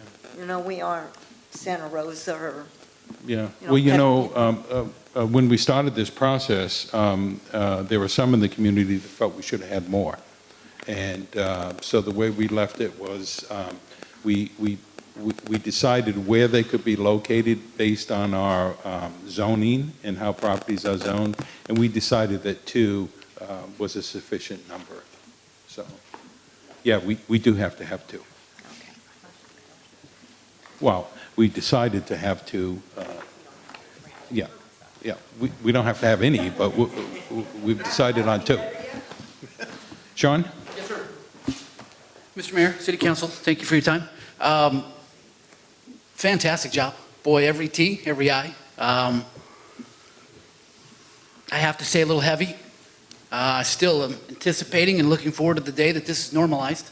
I can't imagine opening a business here and not being able to actually open for 4 months from the time I come in and say, hey, I'd like to do business in Cloverdale. Is there a way we could maybe address that? Councilmember Russell had a very great point there in regard to consistency and the same sort of stuff and questions and things. You're talking about 2 highly sought after opportunities, 2 difficult ones to attain. What can we do here? At the last time we'd met, there was some conversation, if I'm not mistaken, about potentially taking away from city staff the ranking process, the interview process, and just having council do that. Would it be possible to include them both at the same time and being able to shorten the time frame in which we were able to do that? Honestly, that's really my only concern, is just how can we get this off the ground a little quicker? So, thank you. Yeah. Well, Sean, the city council, as you know, decided that staff was going to do the first glance, do the background check, do the heavy lifting. Then it's coming in front of the city council, and we'll make the decision. Unfortunately, that's the way the process is going to be. Yeah, and I understand that, and I do, I really do. What I didn't want to happen was the delay be so long. You know, in my opinion, coming to city staff, you should have your application completely ready, and it should be simple for city staff to check off, hey, you're set. I don't understand why an interview process that's so extensive and so drawn out. Well, Sean, because people are not going to bring them completely filled out. That's just the nature of the beast. And we decided that rather than us pouring through them, we want staff to do the heavy lifting, do the background check, make sure that all the paperwork's in order, and not waste our time, because we want the individuals that know how to complete their paperwork and are going to be timely with their reports that are due to the city. Of course, yes, sir. Perhaps just this, and I'll wrap it up here. What if you did have so few applicants that had applications and things that were just right on the money? Any hope then of perhaps Wouldn't that be a shortening nice that time? world? It would. Sean, and that's all I'd like to know is there the possibility? If there's a way we can speed it up, we will. But Good right man. now, this is the process. Fabulous. Thank you, Sean. sir. Anyone else? Mr. Mayor, before he speaks, I just had a comment, 2 comments, actually. First one is, you got to remember this is the first, it's new. And certainly, this is all going to be reevaluated annually. And certainly, the process may even be longer or it may be shortened. So this is the best guess as we enter into this. And I know there's a lot of people that would like to not have any dispensaries or allow any cannabis within the city. But as you know, it is, the people voted it in. It's not something that legislatively it was approved. It's something that the people voted it in. And cities have the task of trying to frame it into a workable, if you will, process. Because if city staff in the city ordinance doesn't address it, then the state law would dominate it and dictate it. So it's something that whether you personally like it or not, it's really not the issue. The issue is that it is legal, and we have the task to try to make it fit within our community so it doesn't impact people who prefer not to have access to it, and it provides it for those that do want to access it. So I just wanted to say that. Thank you, Mr. Mayor. Thank you, Joe. Patrick? Mr. Mayor, if I might for a second. One of the reasons why I want feedback from people, whether they are accepted or not, is to gather just exactly the kind of information we're going to need in order to know whether this whole system is working well for us or not working well for us. For example, if someone gives us feedback and understands that we'll take that feedback at any time, and 2 months after they get turned down by us, they open up someplace else and say, well, that was easy. We may need to know that. On the other hand, we may say, that's fine, we didn't want you anyway. Not that we will tell people that, because that's rude, but I think it's important for us to get the feedback, particularly in the first year or so, and again, depending upon how many applicants we have, Right. so that we know whether we're doing a good job or not. All right? So we're going to need a form for that, too. Patrick? Well, I, for one, think you're doing an outstanding job so far. I mean, the time and dedication and all the forethoughts and communication and everything going into this is absolutely amazing. So congratulations. Thank you very much for the hard work you guys have done. Quick question, microbe license, is that available? I haven't seen that. Is that any of the micro license, is that on the website? An applicant can apply for a microbusiness application on one of the applications that's currently available on our website if it does not include a dispensary. If it's really an applicant's decision what permits to apply for. If the desire is to apply for a microbusiness now that includes, for example, a combination of cultivation and say distribution, they could do that under the existing application. If, however, there's a dispensary component to that microbusiness, that really should be addressed through this RFP process, which we're embarking on now. Micro license would be in addition to the dispensary license? That's kind of how I'm seeing it. We got two different scenarios going on with a separation of a dispensary and a micro license. Yeah, the micro business really would be if it covers the license types for which we've already issued applications, which would either be cultivation, manufacturing, testing, and distribution. Because under the micro business type you could do some combination of those, Yeah. then you're more than welcome to apply for those activities. Again, if you want to do a micro business that includes a dispensary component, because what this RFP does provide for is that if the council decides, for example, someone comes in with a very creative proposal that includes a micro business, that includes a dispensary component, and maybe some sort of a vertical integration with cultivation and distribution and testing, that they could do so, but it would be under this process for which you would issue that permit. Whereas the others would be something that staff would do administratively. Yeah, I was just thinking hypothetical, a micro business and then a dispensary would be a separate application process for a separate business structure underneath, in the same building, but micro business dispensary kind of set up like that. But yeah, I hear you. And I think that the question is that, if an applicant doesn't want to wait to go through this process, wants to go through the micro business now, that way they go to the state with a permit by the end of the year potentially, then they come back and they go for this one as well, and kind of track the same buildings or something, but. Okay, thank you for your time. Thank you, Patrick. Anyone else?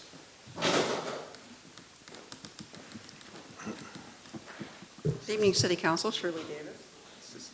Mainly, Joe, I want to ask you for some clarification. When they passed this bill, part of it, doesn't it say that the city or the county does not have to have any kind of businesses and dispensaries?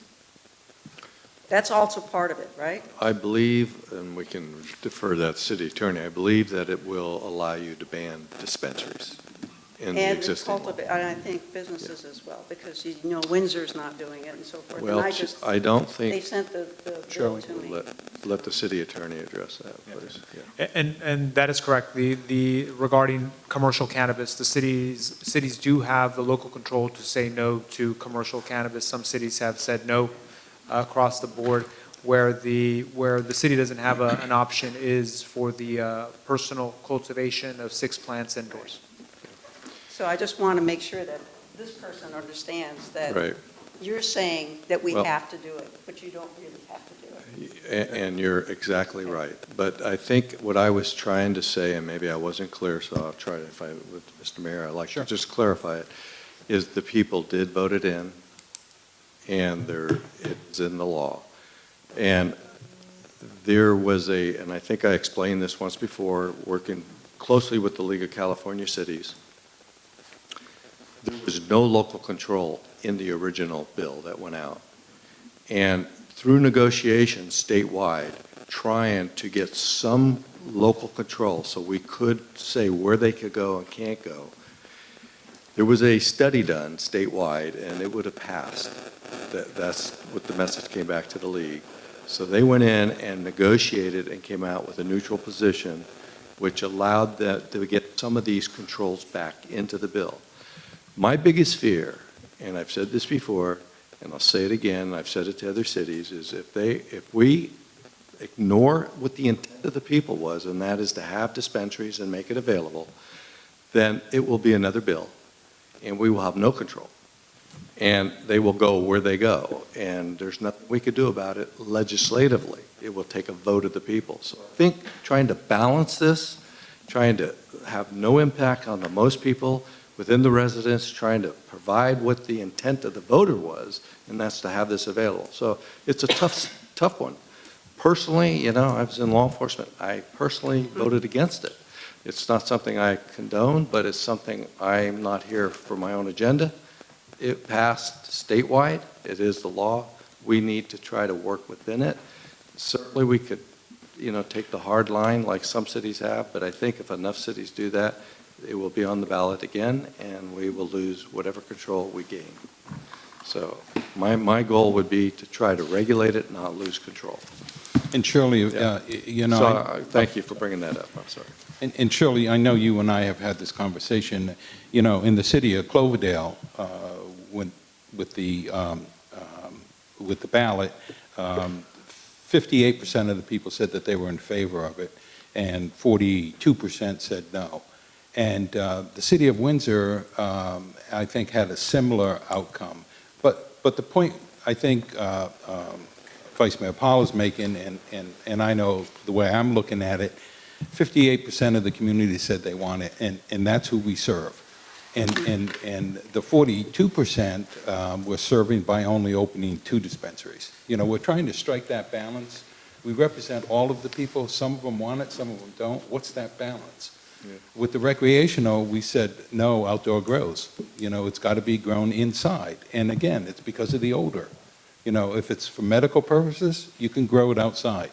So, we're trying to strike that balance, and sometimes it's challenging. And I don't agree with Windsor. I don't think they're representing the entire community. Well, they're letting their own feelings.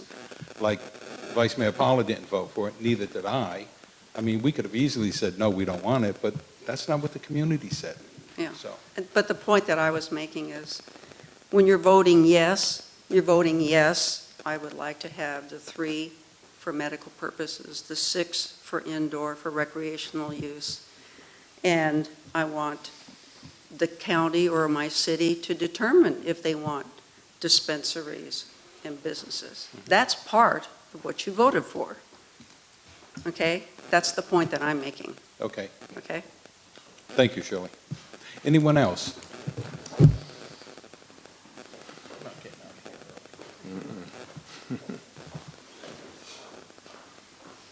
Good evening, Council, Mayor. My name is Chelsea Heaney. I have just one quick question, probably for Mr. Kelly.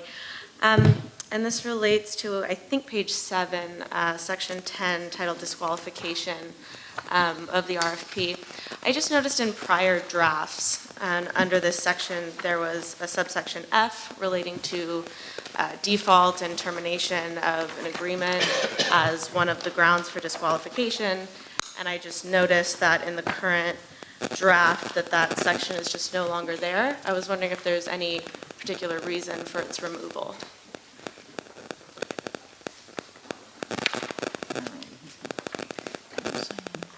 I know there was. My understanding is that there was some ambiguity in how that might be interpreted, and it was best left to be removed from the proposal. I know that was Attorney Kate's recommendation that we remove the previous language. And I don't have the language times. And the idea, again, I think like Mr. Kelly stated, if it was ambiguous or if other folks would have, what does that mean? Especially on a section like disqualification, we wanted to make sure to cover the core requirements, but I think that one was, and I don't have it in front of me, but there was some ambiguity for that one. Okay, so it's not that it's going to be changed or revised and added, it's just out for the... What you see here is the current, the final version of that will probably be, if the council does tell us to move forward so far, the only thing we'll be changing most likely would be the key staff, I think, or the key personnel under the section that Councilmember Russell pointed out. And of course, if we go through it, proof it one more time for typos or whatnot. Okay, thank you. Thank you. Anyone else? Okay, council, we have, if somebody would like to make a motion that we authorize the release of this RFP on the 20th. Mr. Mayor, I'd like to go ahead and move that we authorize the release of the RFP with that amendment. Second.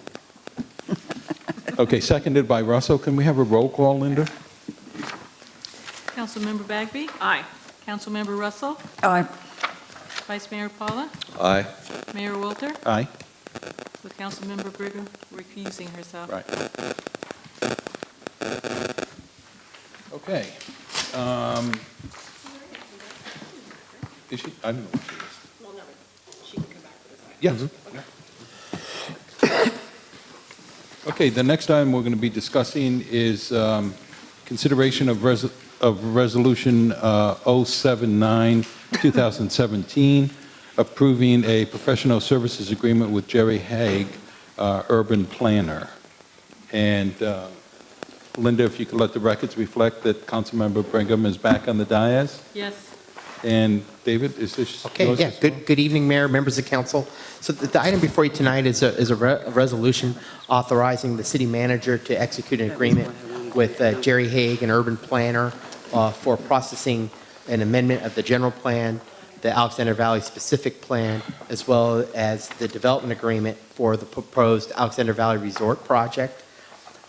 Diablo Commercial Properties, which is the name of the owner of Alexander Valley Resort Properties, has submitted an application to the City of Cloverdale for the amendments that I just spoke of, which is included in your packet. Jerry Haig, who has had a long history in working with the city on processing land use amendments for the project, provided a scope of work that's included and attached to the professional services agreement in your packet. The intent is to retain Jerry to provide planning and consulting services to process those land use amendments and also prepare the appropriate environmental documentation to address the requested entitlements. The scope of work is in an amount not to exceed $39,100. That does exceed the amount of the developer's deposit that Diablo Commercial Properties has submitted. So as the project commences, it would be necessary to request additional funds from Diablo Commercial Properties to cover the full cost of processing the scope of work that Jerry provided. But the staff's recommendation is that you adopt the resolution that would authorize the city manager to execute the agreement with Mr. Haig to perform the processing of those requested land use amendments. And his scope of work is included in the agreement. It's attached to the agreement that's in your packet. Thank you, David. Council members, are there any questions? No, familiar with it. Marianne? Well, the only thing I really appreciate here is the fact that because of past history, that we're actually getting a deposit and that they're going to pay their own way. Because we've been in this situation many times before. So I appreciate the way this was written. Well, in all fairness to the company, they've always paid their own way. Say what? They've always paid their own way. Oh, no, I'm not referring to just them. I didn't hope no one got that idea. But I mean, in general. Anything else, council members? No. Okay, I'd like to open it up to the public. If anyone would like to make a comment on this. Seeing no one, we have a resolution. I'll read the resolution by title only, Mr. Mayor. City of Cloverdale City Council Resolution Number 079-2017, a resolution of the Cloverdale City Council approving a professional services agreement with Jerry Hague, urban planner, for application processing for the amendment to the general plan, Alexander Valley specific plan, and development agreement for the proposed Alexander Valley Resort project in an amount not to exceed $39,100, and authorize the city manager to execute the agreement on behalf of the city. I'll second that. Roll call, Linda, please. Councilmember Russell? Aye. Councilmember Bagby? Aye. Councilmember Brigham? Aye. Vice Mayor Paula? Aye. Mayor Walter? Aye. Samantha? Okay, next item is consideration of an applicant's agent resolution declaring the city manager and the city engineer as authorized agents for the city of Cloverdale in the matters pertaining to the FEMA hazard mitigation grant. And is this yours? Mayor, this is, Mr. Mayor, I'll take this one. So this is a continuation of our last meeting that we had, the city council meeting, where the city council agreed to co-fund the downtown drainage. This is merely a formula that the California OES, Office of Emergency Services, requires for us to submit as part of our application. And so this is simply a standard form that needs to be agreed to by the city council and signed actually by the majority of the city council. So don't go away tonight before you get a signature from everybody. But our application is in. It just needs this last form to go in. And so this is just a follow-up. Again, this is just to designate either city manager or myself as the representative for the city in this application. Thank you, Mark. Council members, are there any questions? Necessary. I do have a question. Vice Mayor? Yeah, thank you, Mr. Mayor. The $1 million match, that would be general fund?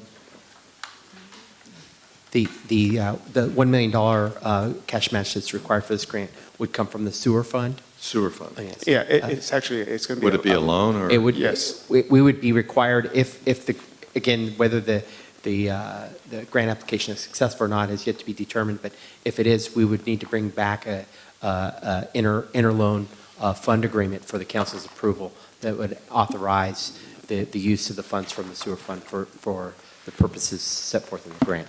I guess my question would be that the liability for payback would be a general fund responsibility. Is that correct? Well, it would matter on the structure of the agreement, but I'd have to work with council on that, but I think it would probably be a liability of the sewer fund, though the general fund could be a backup source for funding. So would it be sewer fees that would pay back that loan? I'm trying to get my arms around how we would pay that back. There's typically the structure of a interloan agreement does provide for a simple interest based on a reasonable interest rate, which is usually based on what's called the local agency investment fund, or LAIF rate. And that's intended, as council knows, there's a fund balance within the sewer fund. It's basically utilizing that fund balance to pay for a portion of our cost share. And if we didn't use that, it would basically sit in an investment account and generate interest. Similarly, if there was a loan from the fund, it would be paid back with interest. Yeah, and it's still not clear, where would it be paid back through? Would it be through sewer fees that we're paying monthly, or would it be paid, maybe the city attorney can weigh in on that. I'm trying to get clarification.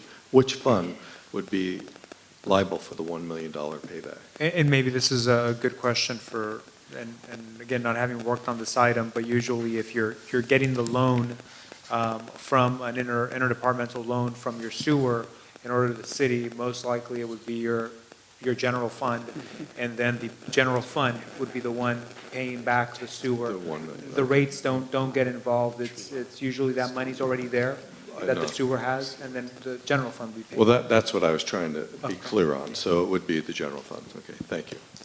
So When we do our mid-year budget review, I definitely want to make sure all these things are laid out with our plan, long-term plan for payback on these things. Thank you.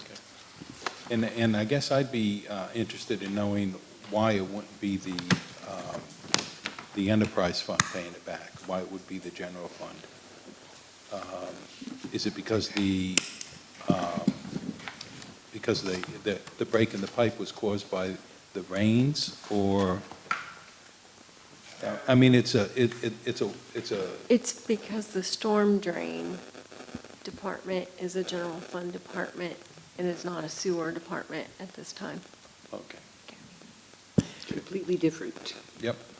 And there's a number of bills that were adopted by the state legislature that we think might enable the city to establish a separate enterprise for drainage. There's quite a bit of work that's involved in doing that. Yeah. That's where cities are starting to go, because storm drains do represent quite a general fund expense to maintain, especially with all the state regulatory requirements. But how you set that up with districts, assessment districts, basically, based on benefits to particular properties related to the improvements that are undertaken within those zones, does take time, does take an engineering study, and that may be something, as we further understand the legislation that was adopted, may seek some guidance from council on how to do that, and whether you want to do that. Well, yeah, and I guess Santa Rosa is going through that issue right now with the fires and what it did underground with their storm system. So, okay, well, there's a recommendation, council members, by motion order approving the applicant's agent resolution declaring the city manager and the city engineer as agents of the City of Cloverdale. Mr. Mayor, I'd like to move that. Okay. Linda, a quick roll call. We have a second? Aye. Or second, that's Thank it. you, Yeah, Ms. thank you. But you got my vote too, so 2 for 2. Councilmember Brigham? Aye. Vice Mayor Paula? Aye. Councilmember Bagby? Aye. Councilmember Russell? Aye. Mayor Wolford? Aye. And Samantha? Thank you. Okay, next item. On that next item, that's the one I was looking at that I should probably recuse myself again, because it does have the word cannabis in it, under the summary. I'll leave that up to Jose. And this can definitely, I definitely see what you're saying, even though the connection It has of nothing to do with it. There it is. There it is. As far as the code enforcement officer and for the reasons why the code enforcement officer. Yeah, and would because come I in. own property that's adjacent. Okay. Okay. Here we go. Smoke break for Mary Ann. Okay. Linda, let the records reflect that Councilmember Brigham has left the dais, and is this your item as well? Yes. Okay. Yes, I will be presenting this item under my HR role.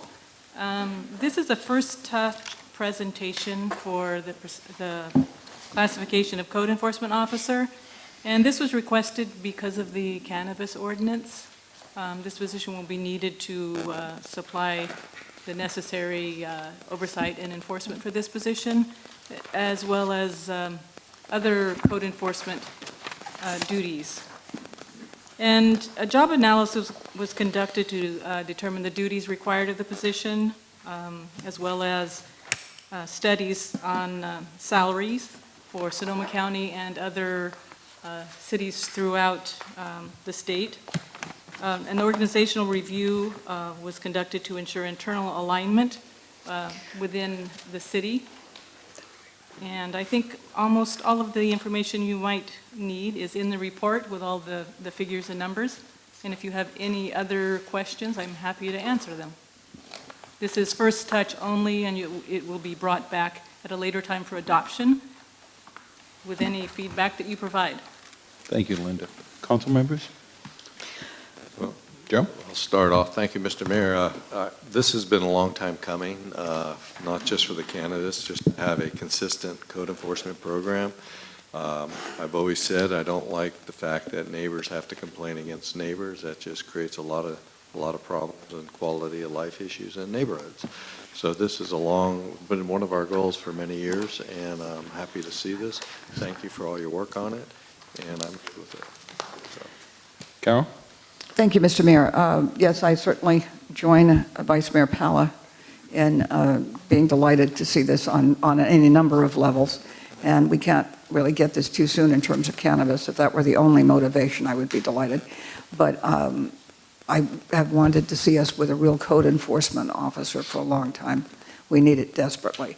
And I think our residents, our businesses are really attuned to this. And what I really like about it, too, is I trust the hiring process and the staff understanding of what's needed to know you're going to try to find exactly the right person. This is a really tough job in its own way because you are dealing with all sorts of sensitive issues.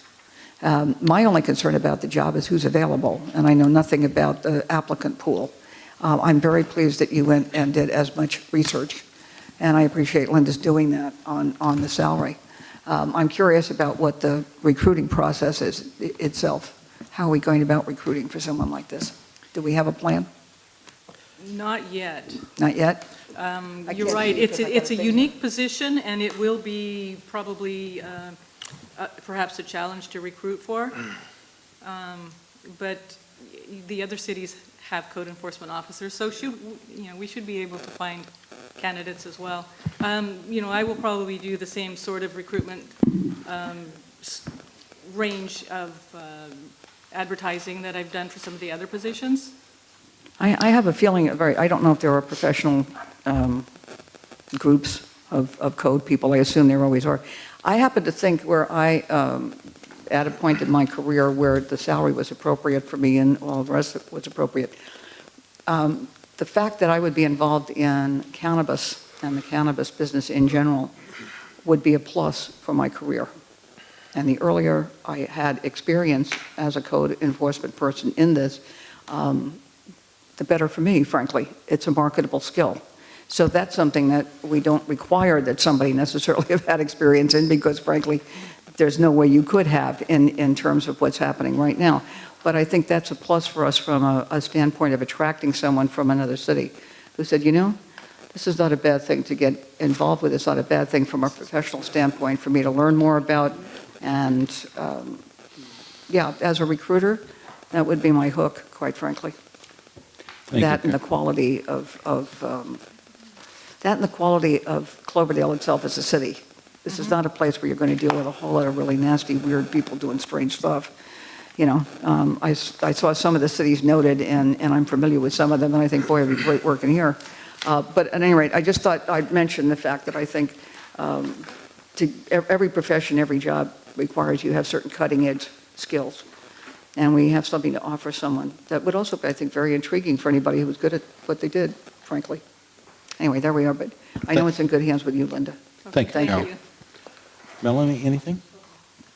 So just one final comment, if I could, Mr. Mayor. There is a professional code enforcement association, I believe, within the state. Certainly, you'd want to reach out to them and get this posted on their website as well. Yes. Yeah. I'm sure I figured it was. Nice job, Linda, and I think you've got your direction. Yes, I do. Okay. Mayor, council members, just for clarification, if it's okay with you, we'll put it on consent agenda for next time for your final approval, and we'll be off and running. I think so. Good. Okay. Based on feedback provided. And if you'd like to go get Mary Ann, we can move on to item number 12.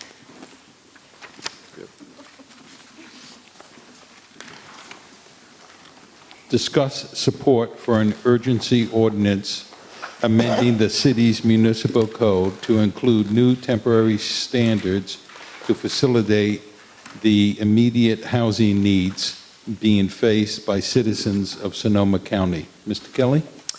Good evening, Mayor, members of council. This item was brought forward at the request of your Housing Ad Hoc Committee. The purpose of this item tonight is to really discuss your support for an urgency ordinance to amend the city's municipal code to provide some temporary housing standards to facilitate additional housing within the community. What we wanted to do tonight is get feedback from the council on measures, well, one, whether you support an urgency measure to address housing needs in the community. Secondarily, if you do have that support, what measures to include in that urgency ordinance. The request of the ad hoc committee was to bring forward an urgency ordinance tonight for the council's consideration. And after further review and discussion with the city attorney, because an urgency ordinance could amend the zoning ordinance, it was thought that it was best to get your input because it can be considered unusual to amend your zoning as part through an urgency ordinance. But what we did outline for you, obviously what necessitated bringing this forward was the impact of the recent Pocket and Tubbs fire and the loss of housing and commercial structures that resulted from that fire. Other cities have taken similar actions, including Sonoma County, the city of Santa Rosa, as well as Healdsburg. The agenda report outlines what actions they've taken that are specific to their jurisdictions. What the ad hoc committee discussed was a proposal by a property owner located at 154 Railroad to enable the use of some commercial units, some existing commercial units for residential purposes. Currently, the residential uses of those units, because of their zoning as service commercial, are indicated as not permitted in your zoning. And that's why I provided a copy of the service or the commercial zoning district information. If you look at the table that's included in that, it does indicate it's residential uses is not permitted on ground floor. And this particular property owner identified to staff early on, almost immediately at the end of the fires, that these units could be used for residential purposes. We coordinated with that property owner to have our building department conduct inspections and go through and ensure that they do meet residential occupancy standards. The building, they paid for that time. The building inspector did go through the checklist and determine that with really some minor improvements, for example, carbon monoxide, installing a carbon monoxide inspector, that those units could be occupied for residential purposes and provide some immediate housing relief to at least up within 4 of those units, because 2 are currently occupied. Specifically, the request was to seek council support for modifying the zoning to indicate that residential use of service commercial properties would be allowed with a plot plan. The reason for a plot plan is that would provide staff the opportunity just to address some of the basic planning issues and ensure that those are covered through the plot plan requirements, as well as because you're opening up the service commercial. If you go in that direction, we want to ensure that we have a process to address all the typical things that we do through the planning process, including parking, lighting, just typical residential standards and so forth. So staff felt very comfortable in that process. With this particular property owner, again, if council indicates their support for an urgency ordinance and making an amendment to the service commercial zoning district, we would begin processing a plot plan for that applicant. And should we bring it forward on their December 12th and you approve that, we could then issue that permit the next day, and that would enable those 4 vacant units to be occupied by families in need of housing. We've also included this as a discussion item to provide the council the opportunity to discuss, other measures that you think might be appropriate and important to consider. One of the items that the staff report mentions specifically is some reduction in the accessory dwelling unit development impact fee. We're currently planning to bring that forward on December 12th for your consideration. We've got a number of ADU permits that we're processing now, and our current development impact fee does not set forth an impact fee for those units. And so there's some consideration as to whether the council would like to either temporarily or permanently reduce impact fees for those units. What we'll bring forward is what could be the maximum ADU fee that the council could establish, and it would be up to the council whether you want to set a, say for a temporary period of time, there's no fees for ADUs, you want to charge 50% or some level within the maximum allowed by the study. So that was one other option that we presented. Obviously, for your discussion, staff presented the other options that the cities and the county have provided in their urgency ordinances, but some of those may not be appropriate for the City of Cloverdale, because while we are experiencing an urgent need for housing, obviously the city was not directly impacted by, the fire, housing was not reduced by fires. So, excuse me. Really, this is a discussion item for the council this evening, and the goal of staff is to bring back, should you support that idea, an urgency ordinance at your December 12th meeting. Thank you, David.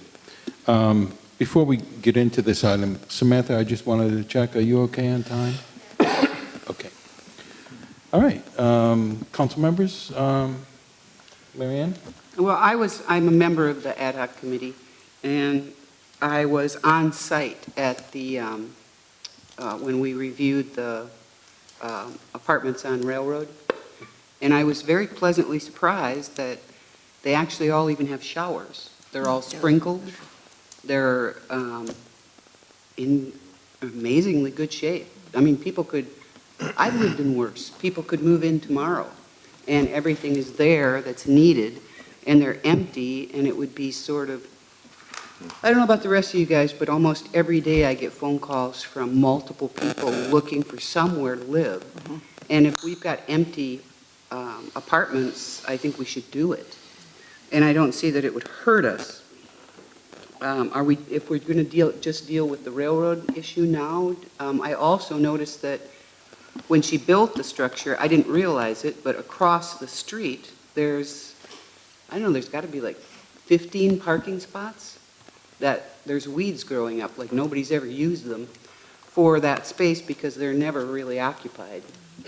But there's plenty of parking, and there's a lot of off-street parking too, right across the street. But I was happy that those were looked at, and I think it would be a good thing to do. Do you want to discuss that first? Because I've got other issues with other elements. Well, if I'm hearing you correctly, David, well, let me tell you what I don't want to see. I don't want to see this happen citywide to all properties that are zoned the same. And would we be doing that to all the properties if we did an emergency ordinance as opposed to having them apply for a special use permit? I believe under an urgency ordinance, the urgency measures would apply citywide. Across the board. And that's specifically why we included a provision that it would be subject to a plot plan, Okay. so that where housing may not be a good fit, that we could address that through appropriate conditions and requirements. And staff does, under the zoning ordinance, have the authority to remand those decisions to the Planning Commission. And again, based on your feedback tonight, we could include this provision really for a temporary period of time, like 6 months to 1 year, and during that time, process an actual amendment to the zoning ordinance to provide a long-term mechanism for use of property zone service commercial, for example, subject to obtaining a conditional use permit. The problem being is that I think we have to look at everything. They're saying it's going to take up to 2 years. That's a joke. I think it's going to take 3 to 4 years to rebuild a lot of stuff. We are already in a housing crisis, and this fire then threw us into just an incredible housing crisis. So I don't think that we would be smart to put a 6 month or a 1 year, maybe 2 years or 4 years, or what, before we do it? Well, my concern too is how do you, I hate to use the word police it, but how do we know that they're going to be rented to victims of the fire? I mean, are we going to? It doesn't matter. It doesn't matter. It opens up, any housing that opens up, even if a local person moves in there, that opens up another one. Well, then how do we know what timetable to put on it?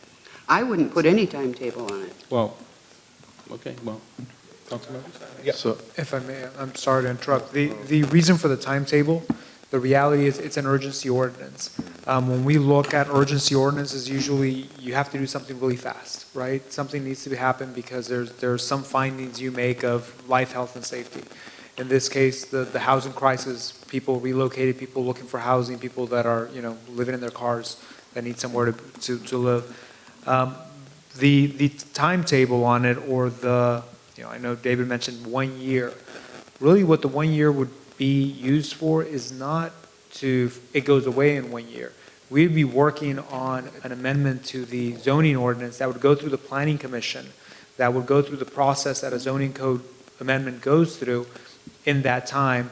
And maybe it's not only this, but looking at other things that the city wants to do, but doing it that way. I think the urgency ordinance was just something to get something in place right now. And the temporary nature of it is just saying, this is urgent, this is why we're doing it, and it's more of a kind of a legal, we're going to be backing it up with an actual ordinance that maybe it does this same thing, or it tweaks, or it adds more, but an actual ordinance. I don't think 6 months is long enough. That's why we were thinking 1 year. I'd think 1 year would be minimum, because you know how things just kind of crawl through. Joe? thank you, Mr. Mayor. I agree with Councilmember Brigham. I mean, I really think we're in an unusual situation, and we're looking at, I think 3 years is optimistic. I think we're looking at 5+ years. And I guess my question would be, first of all, I think we really need to move forward with this. To answer the question, I really support it and thank the ad hoc for all their work on it. But I also think there needs to be some mechanism, because usually an urgency ordinance is for a short duration, and then you like these changes. But the short duration here is 5 years, because I don't think the Sonoma County is going to rebound. It's going to be a slow process, 3-4 years. So how do we put some changes in place with some kind of a sunset at the end of the 5 years, or when things are back in the normal sense, where these things kind of have to come back to either be reapproved or they go away? The idea of, let's say, the 1 year, it wasn't to have a sunset that it goes away.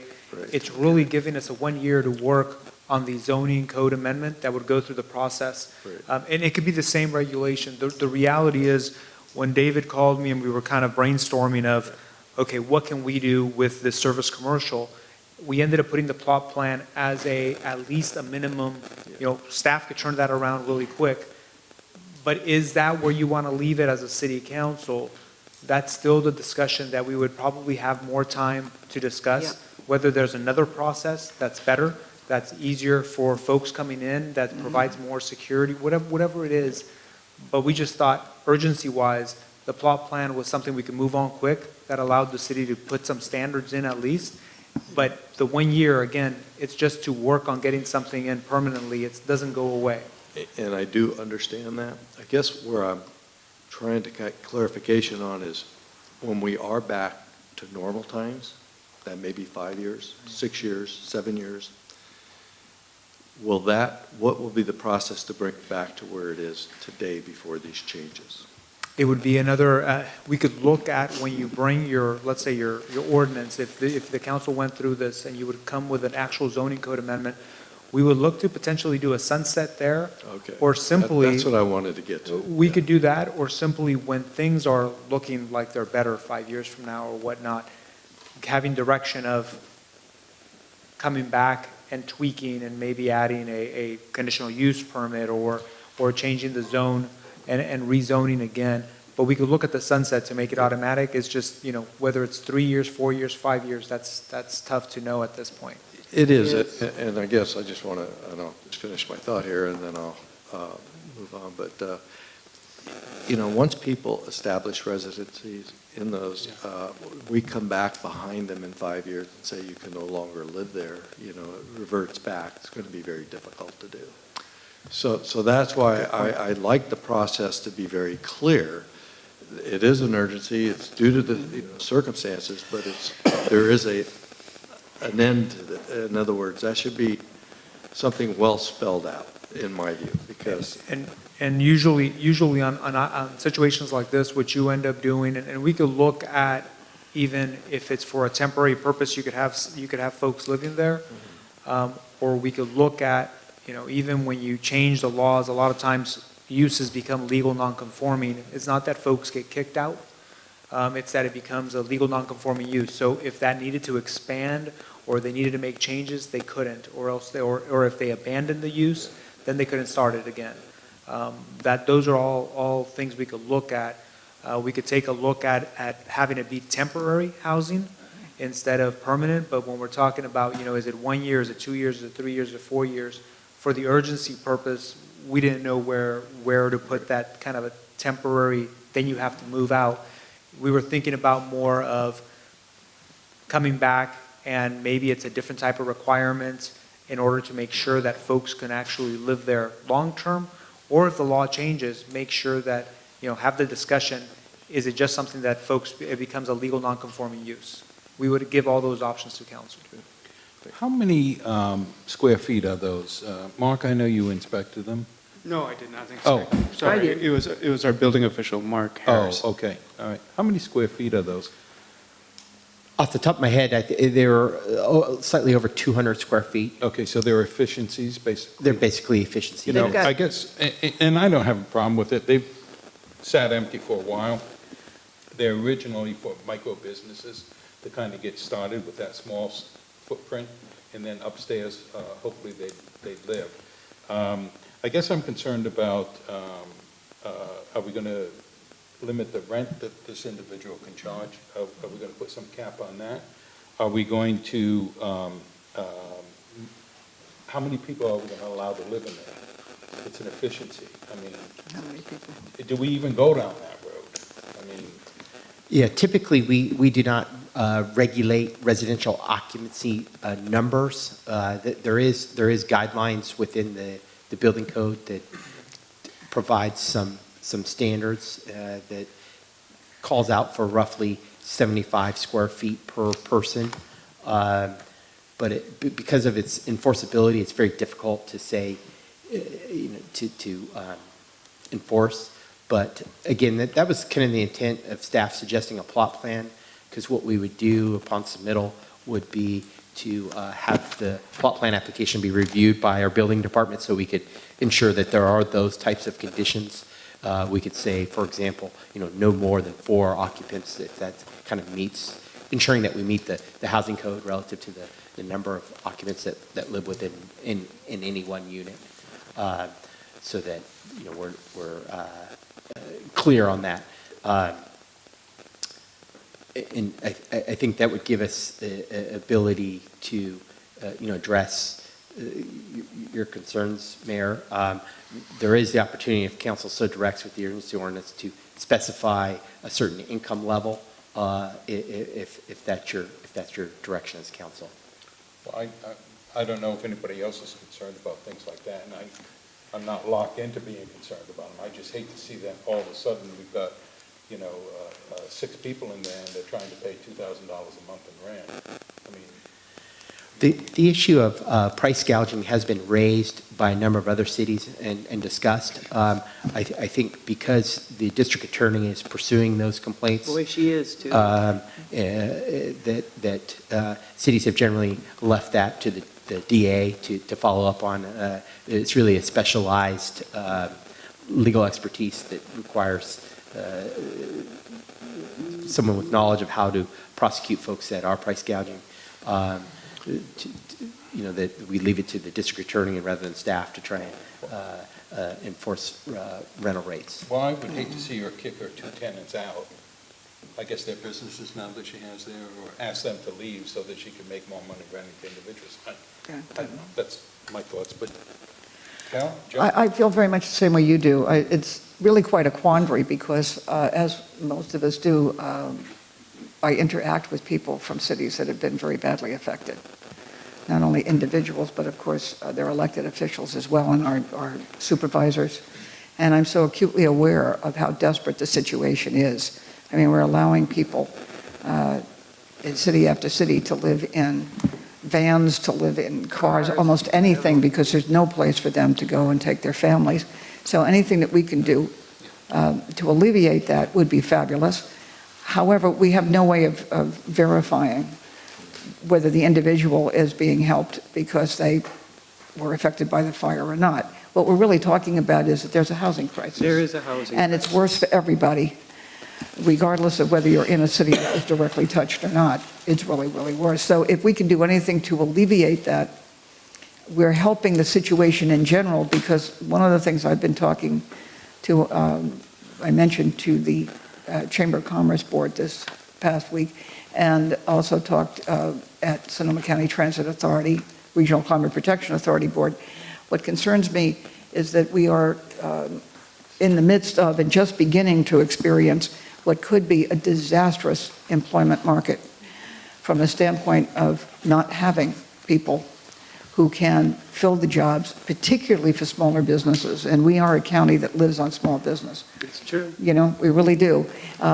We think of it in terms of tourism and hotels and all that. And guess what? They'd be affected too, because these are not high-paying jobs, but they are also jobs that frequently involve people with more than one or two people in a household, including children. And it's almost overwhelming, but at the same time, we have to do something, because even our own people can't go to another city.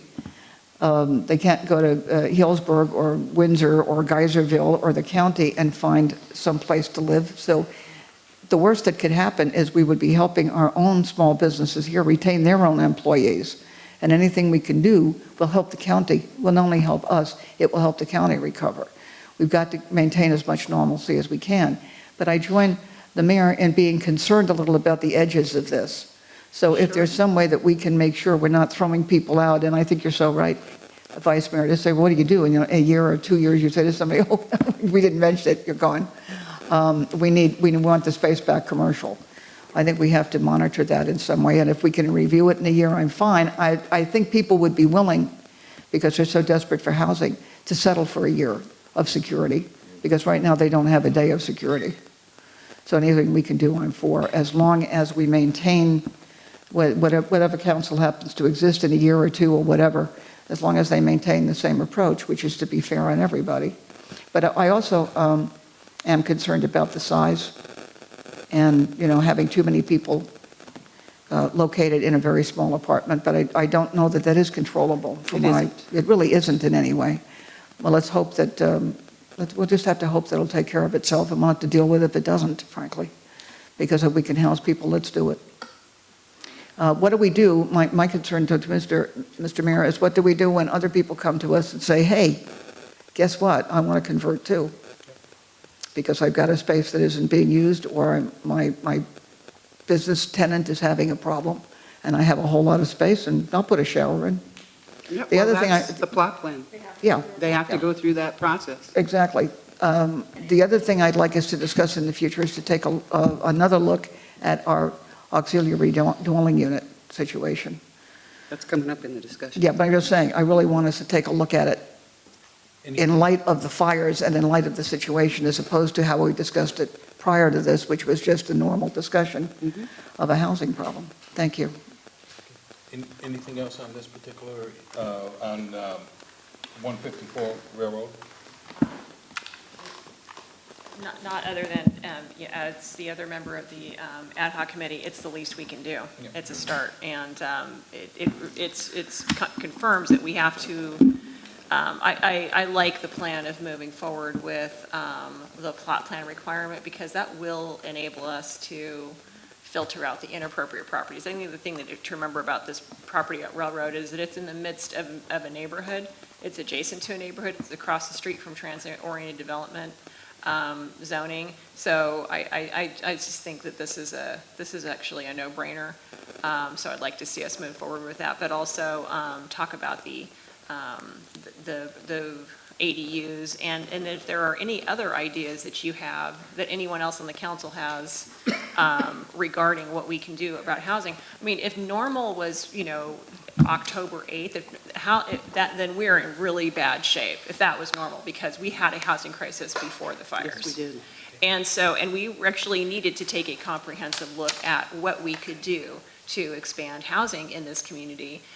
But now there's a burden on us to help the rest of the county and the other communities to do everything that we can, look at every possibility and make it as easy as possible to add housing, because we have a housing deficit, and a housing deficit is going to cause a huge economic deficit, because we're not going to be able to house the employees that this community needs to stay vital and vibrant. And so we have to do whatever we can to address that issue. Okay, so let's just wrap up on 154 Railroad, and then we can move on to the granny units. But, I'm sorry, go ahead, Joe. Well, no, I do share your concern, Mayor Walter, regarding the price gouging. What was mentioned about price gouging, my understanding is they can't charge more than 10% of what the rent was previously, prior to the declaration of an emergency. But this is this has never been used as a rental, so they could. Upstairs they do. They have rentals upstairs. Well, but I'm not clear, and that's where we need to be real clear, is Some are large. can they charge the 2,000 like the mayor threw out as a number? And I guess my question to the city attorney, if there's some legal way in a parameter, we could at least make them identify their intended rents for this prior to make sure it's not what would be way out of line. We should at least try to do that, because, I don't think the district attorney would be able to prosecute based on this, since it's a new rental, basically. You're right, it doesn't violate Yeah, the law. so it wouldn't qualify for that. So I really think it would be upon us to at least try to make sure it's not something that they plan to do something that would be inappropriate. It could be based on the rentals upstairs. For that area. Yeah, well, no, there are rentals right Just say now. what the market is. It's a two-story building. They're renting the upstairs as apartments, and we're, right now, because of the zoning, the downstairs is supposed to be its own commercial. That So just it make could it be the same. based on the On rents the that they're. upstairs, charging yeah. And I Absolutely. guess the only question I'd have is the upstairs rentals the same square footage size as the And just downstairs? it can Some be are a little bigger, proportionate. some are smaller, but the square footage is probably about the So if same it- as far as No, per that square solves foot. it. Yeah, like if you had 600 square feet and this was 200, so you charge a third of the rent.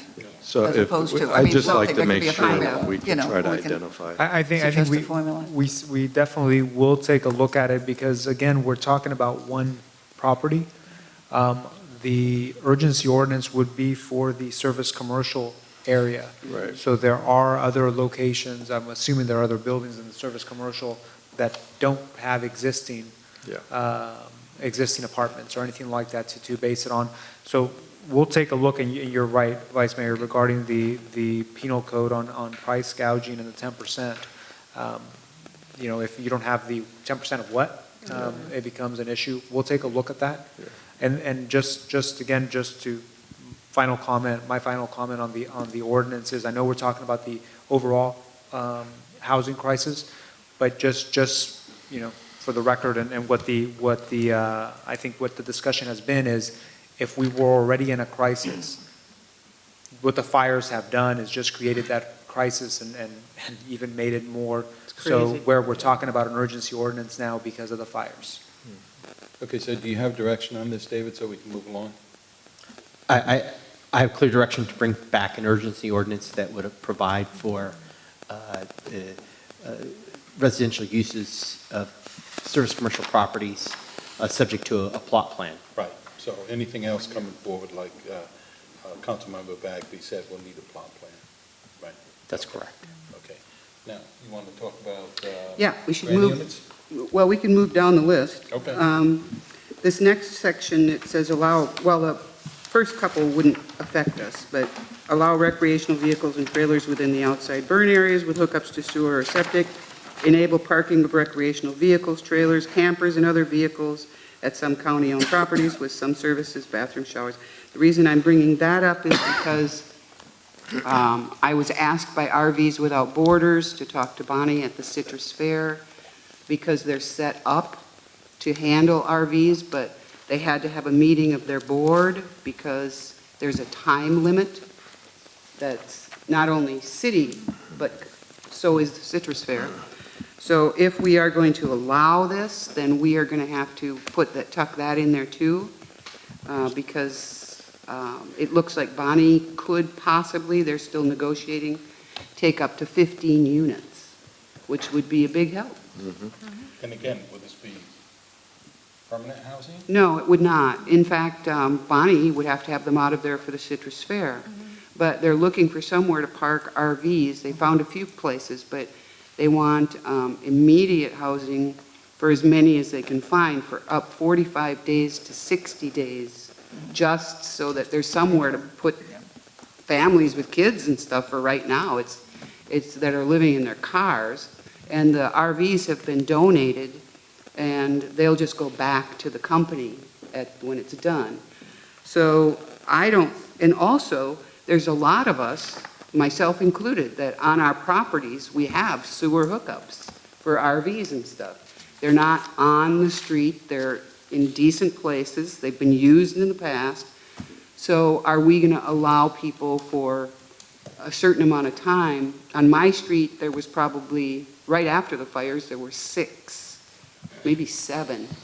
And they had cords across the sidewalk, and nobody's going to bitch about that because right at that point in time, everybody was scrambling.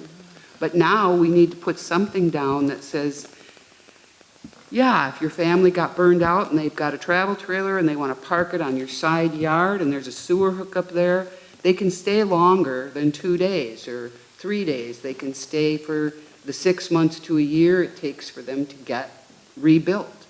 But no cords across the sidewalk, no, there's going to be rules.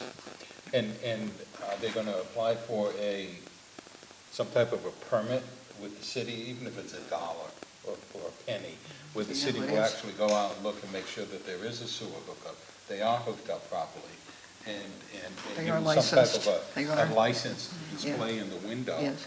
that it's good for 12 months. 12 months you come in, you pay another penny, and we come out and inspect. Well, yeah, they would have to have some type of inspection, but they would also have to have sewer hookups. But I want to talk a little bit more about that concept once we get to the accessory dwelling units. Yeah. But that's another separate issue.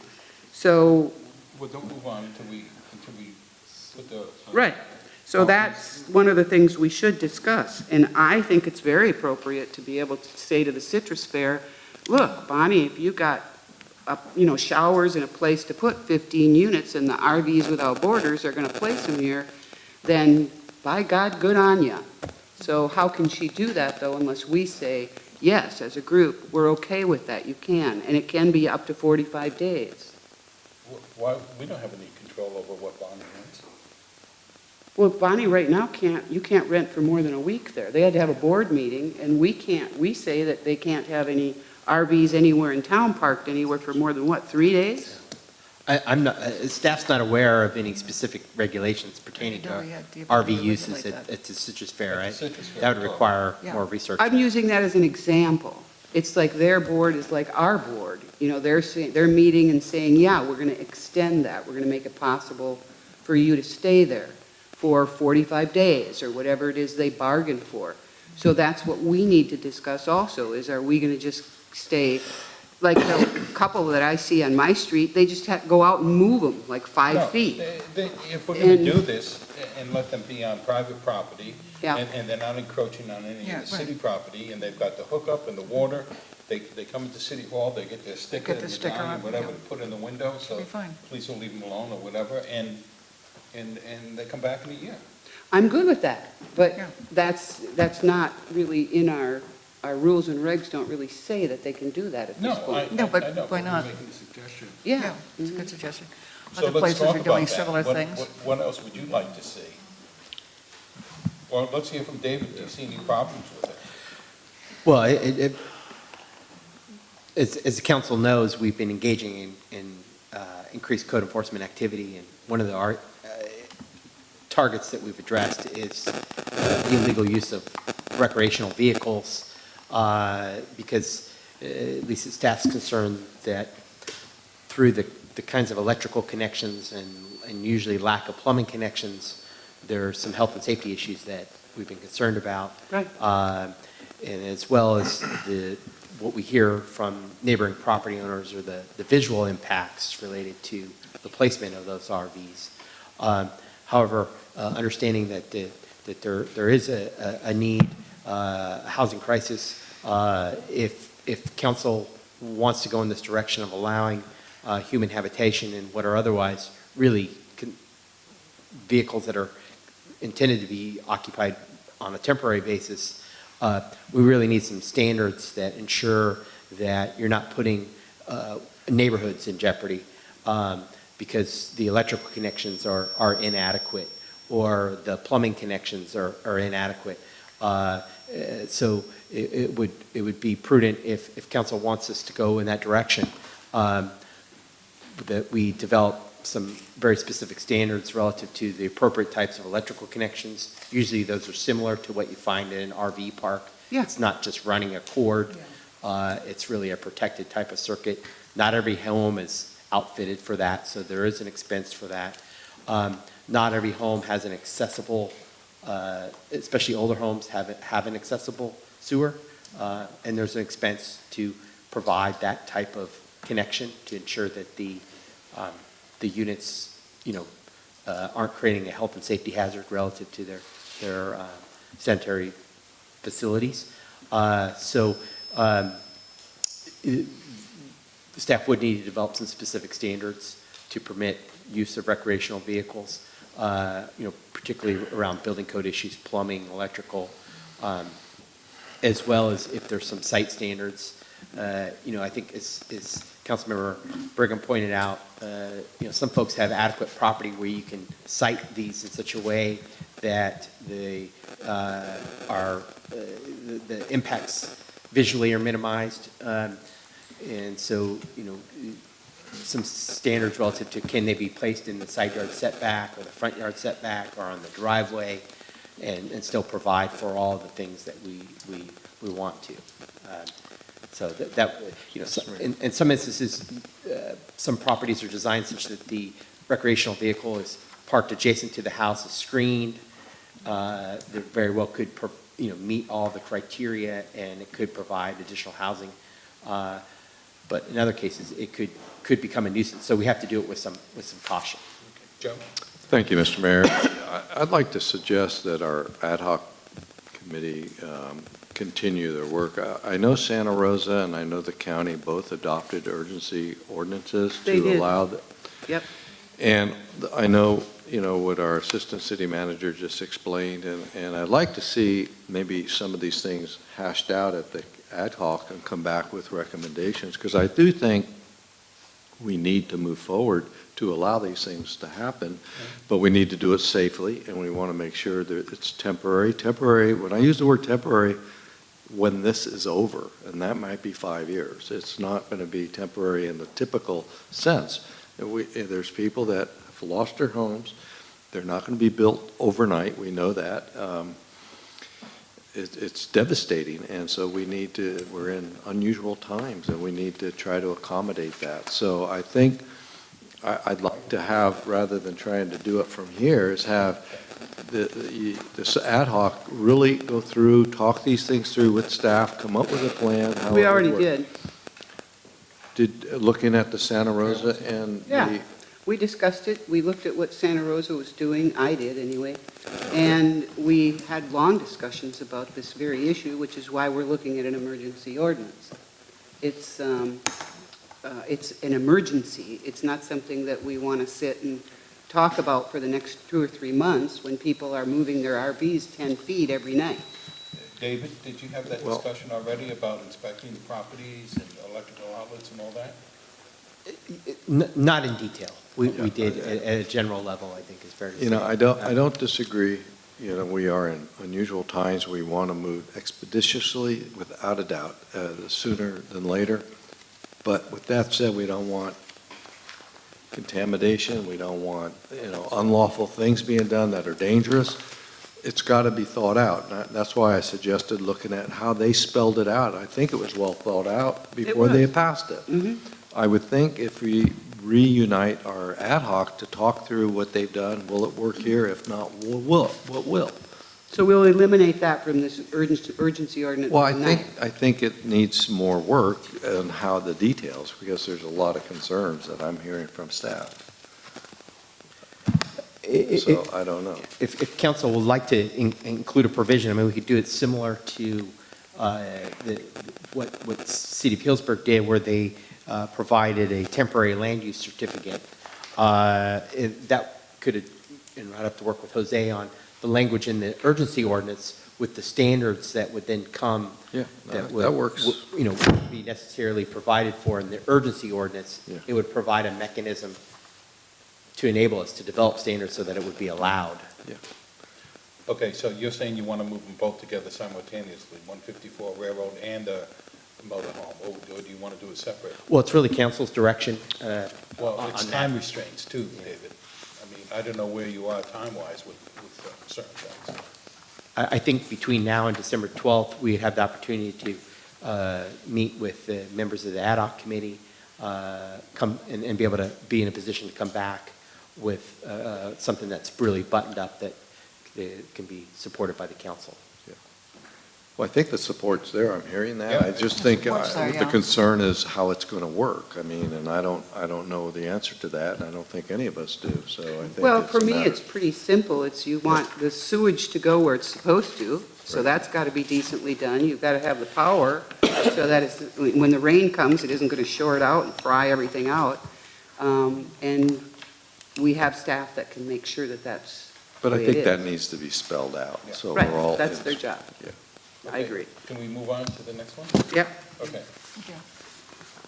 What do you got? Reduce or waive impact fees for new accessory dwelling units. We have a few in the pipeline now. We've never set the fee for accessory dwelling units. We certainly are not going to charge what it would be to build a new house, or why would anybody bother putting one on their property, because it wouldn't make any sense, or build a new house. So I'm in favor of either just completely waiving impact fees, just so people can get motivated. I know a lot of people are talking about tiny homes and getting them on properties or small accessory dwelling units. We have gone through the process of putting that ordinance in place. I think we should revisit it, and we've never really come down to exactly what it is we're going to charge. The state mandates a certain amount of discounts. I'm not sure. Could you guys go on a little bit about the what we're going to charge, what we could charge at this point? I personally am in favor of just waiving them. Well, But then I'm not. I know you're not. But I figure if I say we're going to waive them completely, we'll compromise at like 50%. So. That's what I figured you were doing. Yeah. No, I mean, whatever we come up with on a fee, I don't mind the payment plan. I mean, it's not, they're not going to let people live there for free. It's going to be a money-making venture for them, so they can surely pay the fees over a period of time, but. Well, but we have that's never my opinion. decided what the fees are going to be. And if we go by fees that we would charge for a regular house, that would just make me furious. Because these tiny homes are what's going to get, we could get an Do we have a incredible fee amount. established yet for that, David? We do not have a fee, and that's what staff is going to bring forward is the ADU fee study, which enables the council to set the maximum fee. What we would do is provide options for the council relative to where they want to set that fee. Council could review it and say, as Councilmember Bagby suggests, that we don't charge a fee. Or do you? That was perfect. That was me. I mean, Councilmember Brigham, excuse me. You made that mistake. See, it was me last time, now it's you, I feel better, okay. I mean, there's a host of opportunities to set them at some level from 100% of the maximum to zero.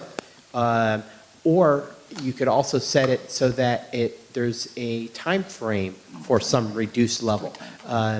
In some communities, for example, when they establish a new fee, they set the fee for year one at 50% of the maximum fee, year two it's 75%, and year three it's 100%. So it's a tiered structure so that there's an incentive to do something now, and that incentive goes away over time. We could structure it so that it's like over a 5-year period. It's a policy decision of the council, what level you want to set that fee. What the study does is show the council what the maximum impact fee can be as allowed for under the government code. And I don't have a problem with, with the discounts over a period of years. Whatever we set, I'd like to see them have a payment option, as opposed to having to pay it all up front. But I guess we're going to have to wait and see exactly what that fee recommendation is. Okay, I don't mean to seem like I'm rushing everyone, but anything else to talk about on this? No. Well, the tiny house thing is, I have a fairly sizable crew of people, and we are going to start building them, and we're going to give them away. So I would like to see a situation where, they'll have to pay for materials, but there's contractors in town that are more than happy to donate their time to help build these units. And I think we should, as a council,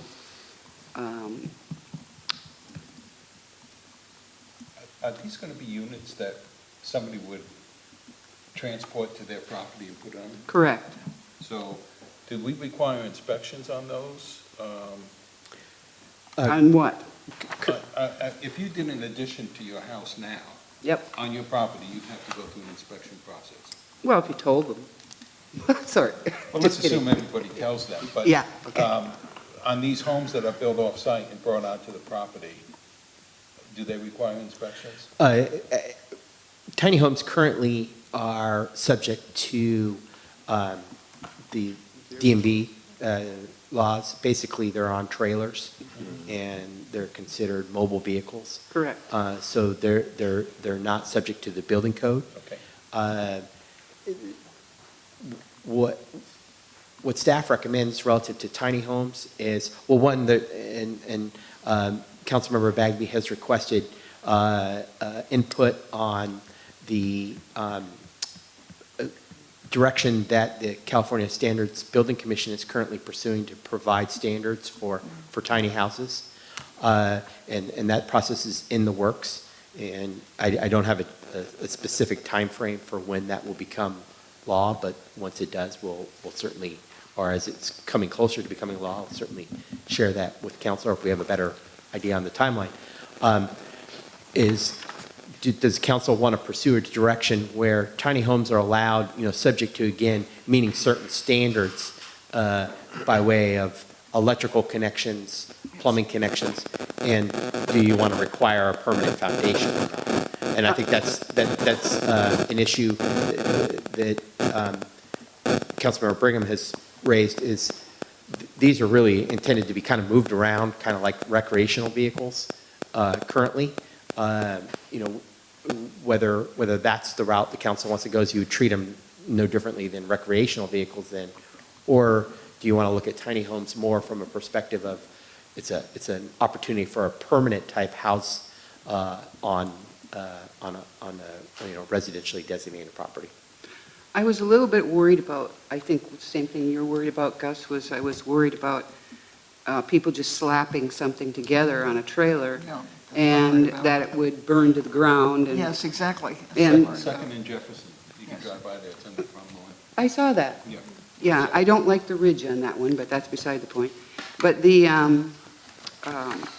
I feel more comfortable now because Hugh Seibenthal, and he's a good contractor, and he and his wife Lori have said that they will be head of this build. In fact, I went and looked at the tiny house that they're finishing right now, and it's sweet. I mean, it's better built than he's got ties, he's got everything, electrical's perfect. It's just done perfectly, but you need someone like him, not me, but somebody like him who could head this crew. Without that, I would hesitate, well, I wouldn't do it without that. But they have kind of signed on to the project now, and Hugh said he would take care of that. So I don't think that the project itself is what we're needing to discuss right now. What we need to discuss is whether or not we're going to waive fees for putting these tiny houses in. I know that David would rather see them all on foundations, but if they're on foundations, then that's a whole nother ball of wax. Whereas if they stay on the trailers, then they're treated more like mobile homes or recreational vehicles for being able to place them. So I don't know what you guys' thoughts are on that. Well, it would seem to me if we're going to treat them as a trailer, they would have to conform with the whatever code we come up with for the RV, I would think. I would think. Yeah, right now in California, the reason they're on trailers is to get around the minimum square footage. And so Yeah. I think that it's safe to say that, going forward, we could, move forward and they would be subject to the same requirements that we would, maybe develop for the trailers. And I particularly was interested in just kind of finding out where the California building code is as far as allowing foundations, because it's integral to the Cherry Creek development. I mean, there are going to be tiny houses there, and so if we can just find, if they're moving along at the state level for allowing tiny houses, it's just sort of good for us to know on two levels to help us be prepared. But, the purpose of kind of bringing this forward in this form is to take your temperature and find out what, you guys are interested in, and then move forward from there. And so I think now as an ad hoc committee, we have some feedback and staff has feedback, and we'll be able to move forward. I mean, definitely on December 12th, we need to, I think, move forward on the railroad property, and probably, if we can, I don't know if the timing's going to work, but move forward with the ADU. We just need to have, some options and take a look at what the pricing would be. But I do also like the idea of there being, because we want to, encourage ADUs at this point, because that's just a great way to start getting more housing, into town. I like the idea of there being a tiered incentive program for, the first year you get a really big discount, second year a little bit less. And just to kind of weigh in as far as where I am on the fees, I mean, the fact is that if you put ADUs in neighborhoods, they're using all of the amenities, they're using the streets, they're using the sewer, they're using water, and it's just only fair that they, that they do, and there are going to be impacts on, those services, and it's only fair that they pay a portion of it. So I'm not prepared to waive it, but I'm certainly prepared to incentivize it for the first year, and then, maybe a little less the second year. So I like that idea. I'd like to see that, the staff report, if it's possible, to bring it forward on the 12th. And then we'll meet in the meantime as the ad hoc committee and take a look at the other recommendations that you have and inform them a little better. But I think we wanted to, take your temperature and just see where you were, and it sounds like you're all very open to doing what we can. I'm fine as long as we maintain a level of quality and a level of sanity. That's the only thing that bothers me. I just want to make sure that whatever we're doing, And I think we're encouraging quality. The trailer issue is very sensitive because they're just really not designed necessarily to be lived in for, those extended periods of time. So, I'm very cautious about we don't want to cause another fire trying to help people because of the fires. Yeah, That's and nor do we want to get so obviously. excited we have people building Right. ADUs that are, are not going to last and look Well, I lousy, think and that's all we specifically need. about trailers, that is a very specific So concern that I have, is making sure that any of the, facilitation of trailer use long-term, we have to make sure that they're safe, and so. That's really important. Yeah, I would way rather see tiny homes than trailers. absolutely. I want to move Tiny along, homes. so did you have anything else, Marion? I don't want to rush you, but I'm going to rush you. Yes, you do. So- You always do. Okay, no, I'm done. Okay, so ad hoc committee, I just want to have you keep in mind that, staff has a lot on their plates. And so David has more or less committed December the 12th to have something back. And but I'm sure he's working on other things as well. Okay. No. Okay, next is, if everybody was done, I'm going to move on. Subcommittee items, I think that was it. How about subcommittee reports? But before we do that, I'm going to ask Samantha to give her report, so that feel free to get up and leave anytime you want. Okay? So.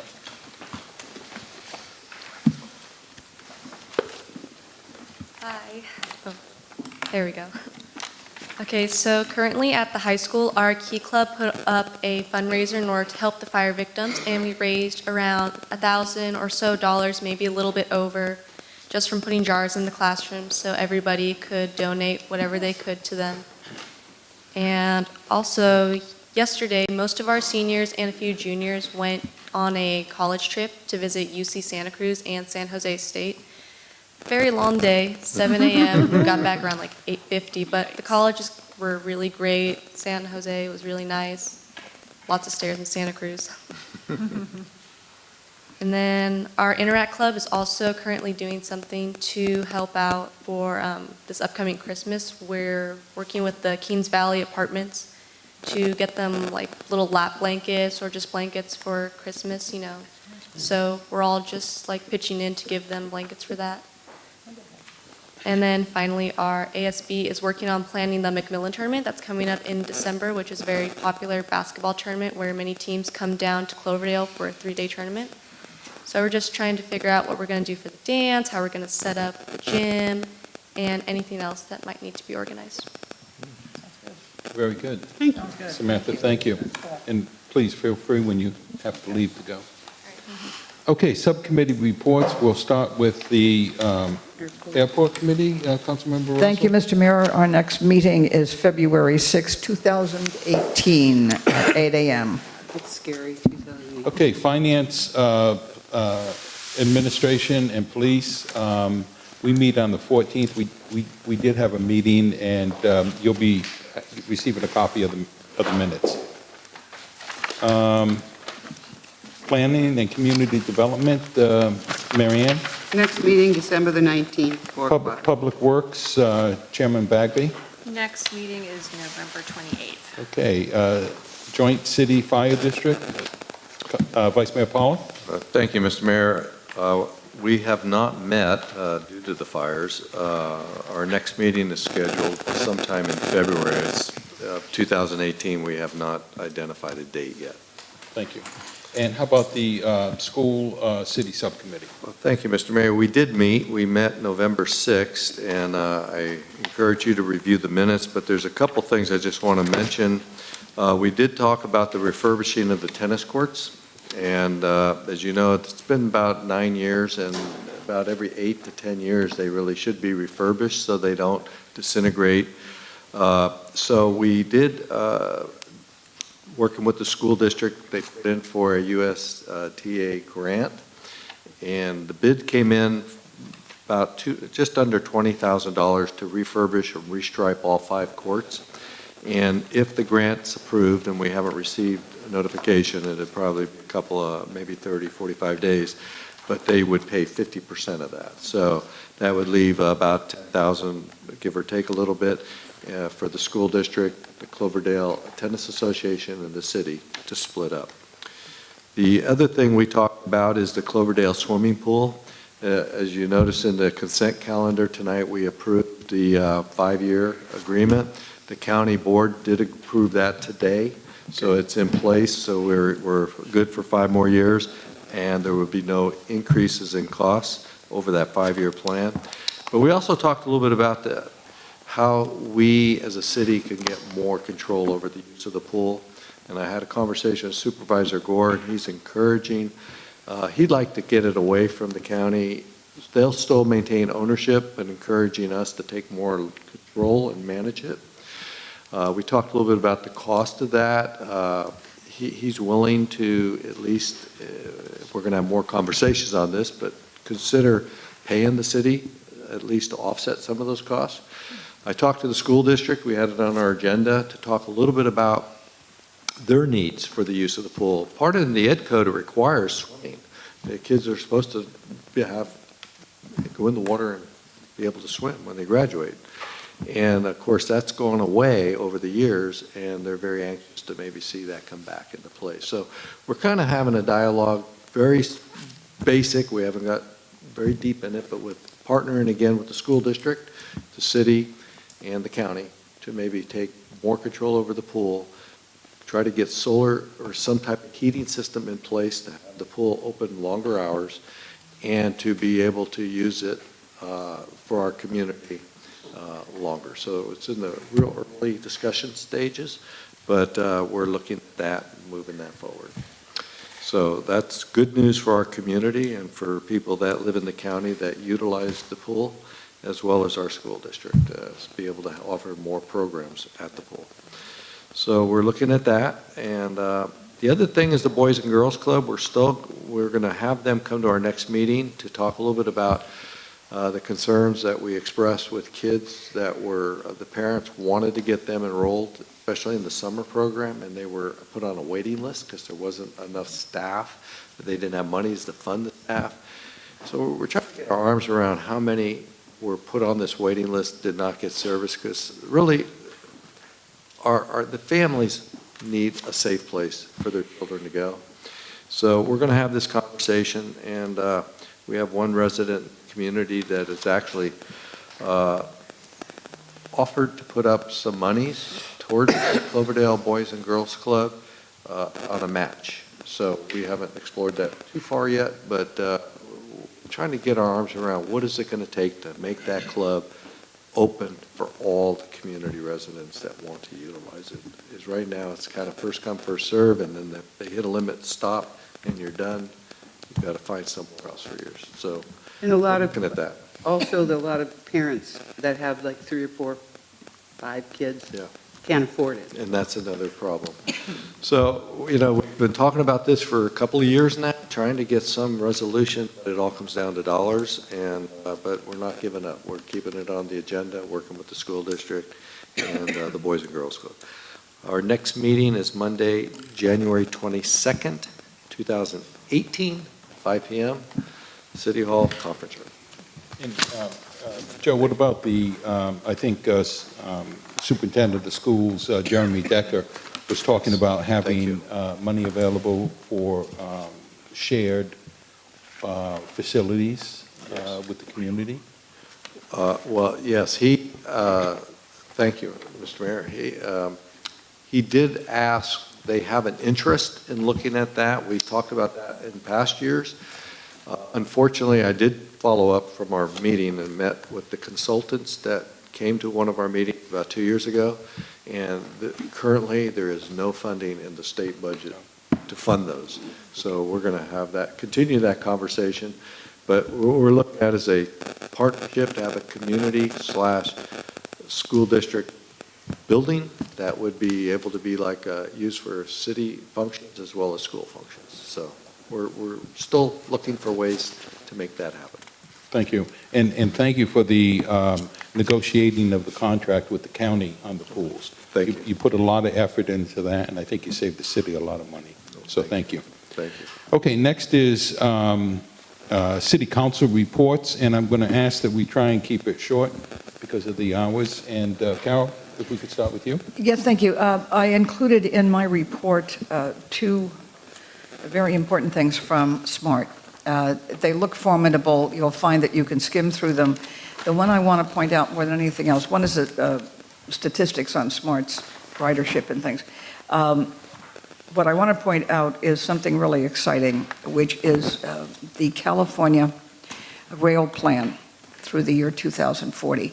I am extremely proud as a board member of SMART to say that we are featured in this plan, although we went into operation in August, and I'm sure they were working on this long before we went into operation, and we wouldn't have been permitted on it, and rightly so, unless we were actually up and running. But we are not only in the plan, what is far more important, especially to Cloverdale and to Healdsburg and Windsor and any place else that wants to see the train soon, is that there is an extension proposed in this long-range plan, a plan that has short-range, midterm range, and then long-term through 2040.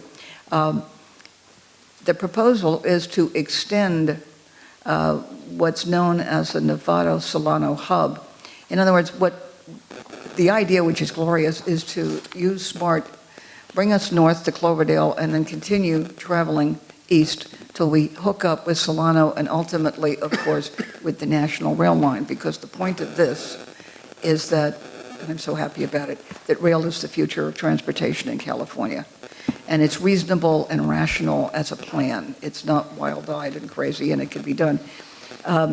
You'll find Cloverdale to Larkspur mentioned any number of times. What this means for us is we are now big-time official at a state level. It's in the record that says it's Cloverdale to Larkspur, all right? And that's got to be completed before anything else is. I do want to caution people, when you read that we're in the midterm, that's exciting, except you can look at the date and go, 2027? I told you, Maggie, it'd never get here, not in my lifetime. Well, 2027 is for all of those things in the midterm, okay? We're just part of it. And so that isn't the date will be completed, that's the date that whole portion of this plan will be completed. Just as there's a date for the short term, which is most of these are already so much in the pipeline that it's just a matter of wrapping up the projects all the way through to projects in 2040. But take a look, we had a nice write-up by Guy Kovner in the Press Democrat that I had a chance to have a little quote in, and I'm glad about that, but I'm really thrilled. This puts us, as I said here, as the first step into our future for real. So take a look. And this is also a very good way to make sure that when we talk to all of our elected officials all the way through the federal level, we talk to them and say, hey, yoo-hoo, this is the whole state of California. And we're part of that. Thank you. That it, Karen? Yep, that's I have it. a question on that. Yep. Excuse me. Is the connector bus running currently? Is that in place? I haven't heard any on that, and I was just wondering. I'm sorry. The connector bus wasn't there going to be a bus service from Cloverdale, Hillsburg to the SMART train? Well, there is. That's what I'm asking. Is Well, that there in? is, yeah, and what they're Okay. talking about here is But is it in place connecting- today? What this plan does is recognize that rail, this is my word for it, it's not theirs, is the backbone of transportation, but it hooks up with other systems. Right. Or will. Yeah, it has to hook up, with buses and various other things, ferries and whatever, to move us around here. Right. No, I understood that. My question is it in place today where the bus is available from Cloverdale to get to the SMART train? Yes. Okay. Yes, oh, sure. So is there a schedule out? Is that Yes, of online? course. There has been since August. It's online. Just Yeah, take a look. okay, well, I I've got it haven't- in my wallet, but No, that's good. Oh, yeah, I'll look yeah. online. In I fact- haven't looked, yeah. in fact, online, you'll also find things which I found very intriguing, and I couldn't grab enough to bring one for each of you, but it's a very nice schedule of how you can get to San Francisco. How you can hook up, especially for the holidays, that kind of thing. Good. So take a look online. Okay. You should find all of it there. Great, Yeah. thank you. It's a little convoluted, Yeah. but it always gets is. you there. It's complicated, yeah, but it'll Thank you. get you there. Thank you, Carol. Mary Ann? No. Melanie? I submitted it in writing. Okay. Joe? Thank you, Mr. Mayor. Mine's in writing as well. I do have one other thing that did not make the list. I'm happy to report that the Redwood Empire Division for the League, we're going to be hosting the meeting in Cloverdale. And it's going to be Friday, March 9th, 2018. So if you might make a note of that. So we'll have our business meeting, our legislative meeting, our reception, and our dinner here in Cloverdale. Already got the firehouse reserved for the meeting, and we are looking at the History Center for the reception, as well as dinner will be at Zinni's. Mike McGuire and Jim Wood have both been invited, and I'm hopeful they'll both be able to attend. And we're trying to set up the program to talk about the fires and the state involvement and how that all fits. So that's what I wanted to report out. Thank you. Okay, next is legislative reports. Well, actually, I asked that this be made part of the packet. I received this letter, and you should have a copy of it, from Senator Ben Allen, the 26th Senate District, and he's requesting, and I wanted to bring it to you, to see if the city would be interested in banning styrofoam. And so I could do it as an individual, or I could do it as the city for the mayor. So I just wanted to bring it to everyone to make sure you're okay with Oh, it. yeah, get rid of. I'm in. Get rid of it. Everything that, all styrofoam that we use here ends up in the Pacific Ocean. That's just the way it is. Yep. It's either going to be in landfill or it's going to end up in the Pacific Ocean, so I can't support this strongly enough. Okay. The only reason that restaurants use it is because it's cheap. And so we converted at the pub years ago. And it's a little, like it's a few pennies more, but I couldn't in good conscience use it. So it's mostly an educational thing, I think. Well, most of them now use the cardboard boxes, Right. which are absolutely Yes. fine. So, David, I would take care of responding to this, Yeah, okay? let's vote on that one. Mayor Walter, if I may, just the letter calls kind of for two actions. One is to adopt a resolution supporting SB 705. Of course, in lieu of that, you could write a letter of support to Senator Allen. And then secondarily, it's an introduction of an ordinance. The ordinance obviously is a little more work to be able to put that together and put together an effective enforcement program to address that. But staff's willing to help if you want to either put together a resolution for the council's consideration or a letter of support, either one. And of course, an ordinance if that's what the direction is. I'll touch base with you tomorrow. Okay. And we'll hash that out. I think we've got the support of the full city council for that, so. Okay, next is city attorney reports. Council directions for future agenda items. Let's talk for a minute about the next meeting. I will be out of town from November tomorrow, actually, November the 15th to December the 1st. Melanie, what do you look like? I was planning on being gone. We have the League of Cities Conference in Santa Cruz, and so I was advised that we usually cancel that meeting, so I had already made arrangements to go down early and take some time off. So I'm planning on not being here.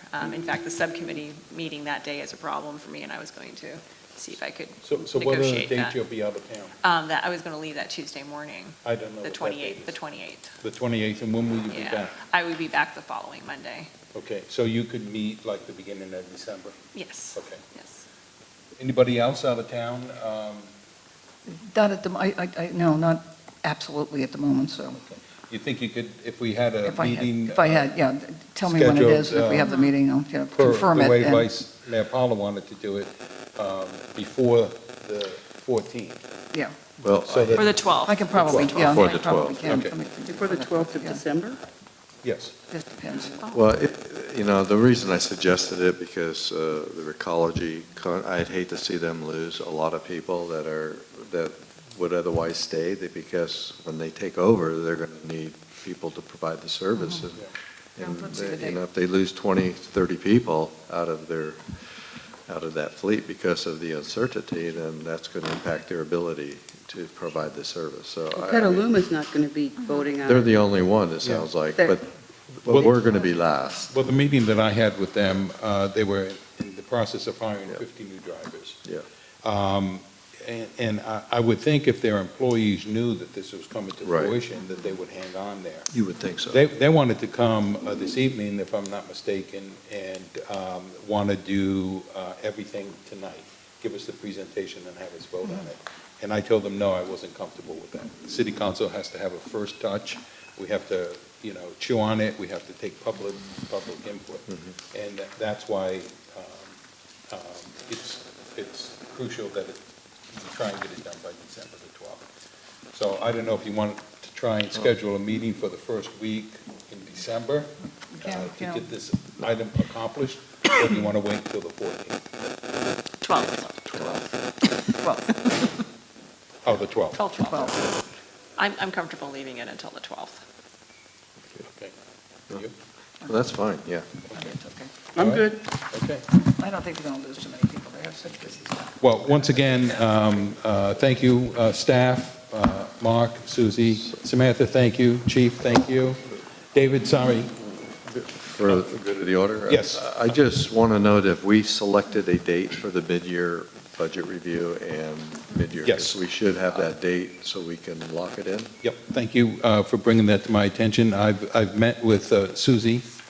We've discussed a few items. I'm still waiting for 2 council members to submit anything that they want on that agenda, which is budgetary items. I think we have it pretty much covered. We just came up with another one tonight, which was the FEMA, that matching dollars of that $1 million that we have to come up with. So we're going to try and figure out how to pay for that as well. But if you get into me as quickly as we can, and Joe, that meeting is the first February, and I'm sorry, the first meeting in February. So it's going to be part of a regular?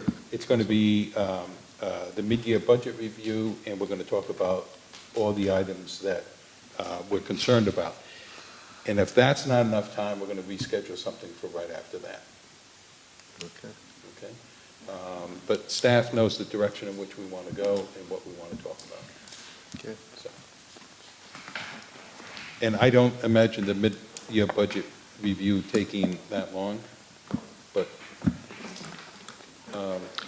I'll work with you and Paul on that too for the presentation, so. I don't really have anything. Okay, with that being said, again, thank you, David. You did overtime tonight, thank you. And thank you, Linda. Meeting adjourned.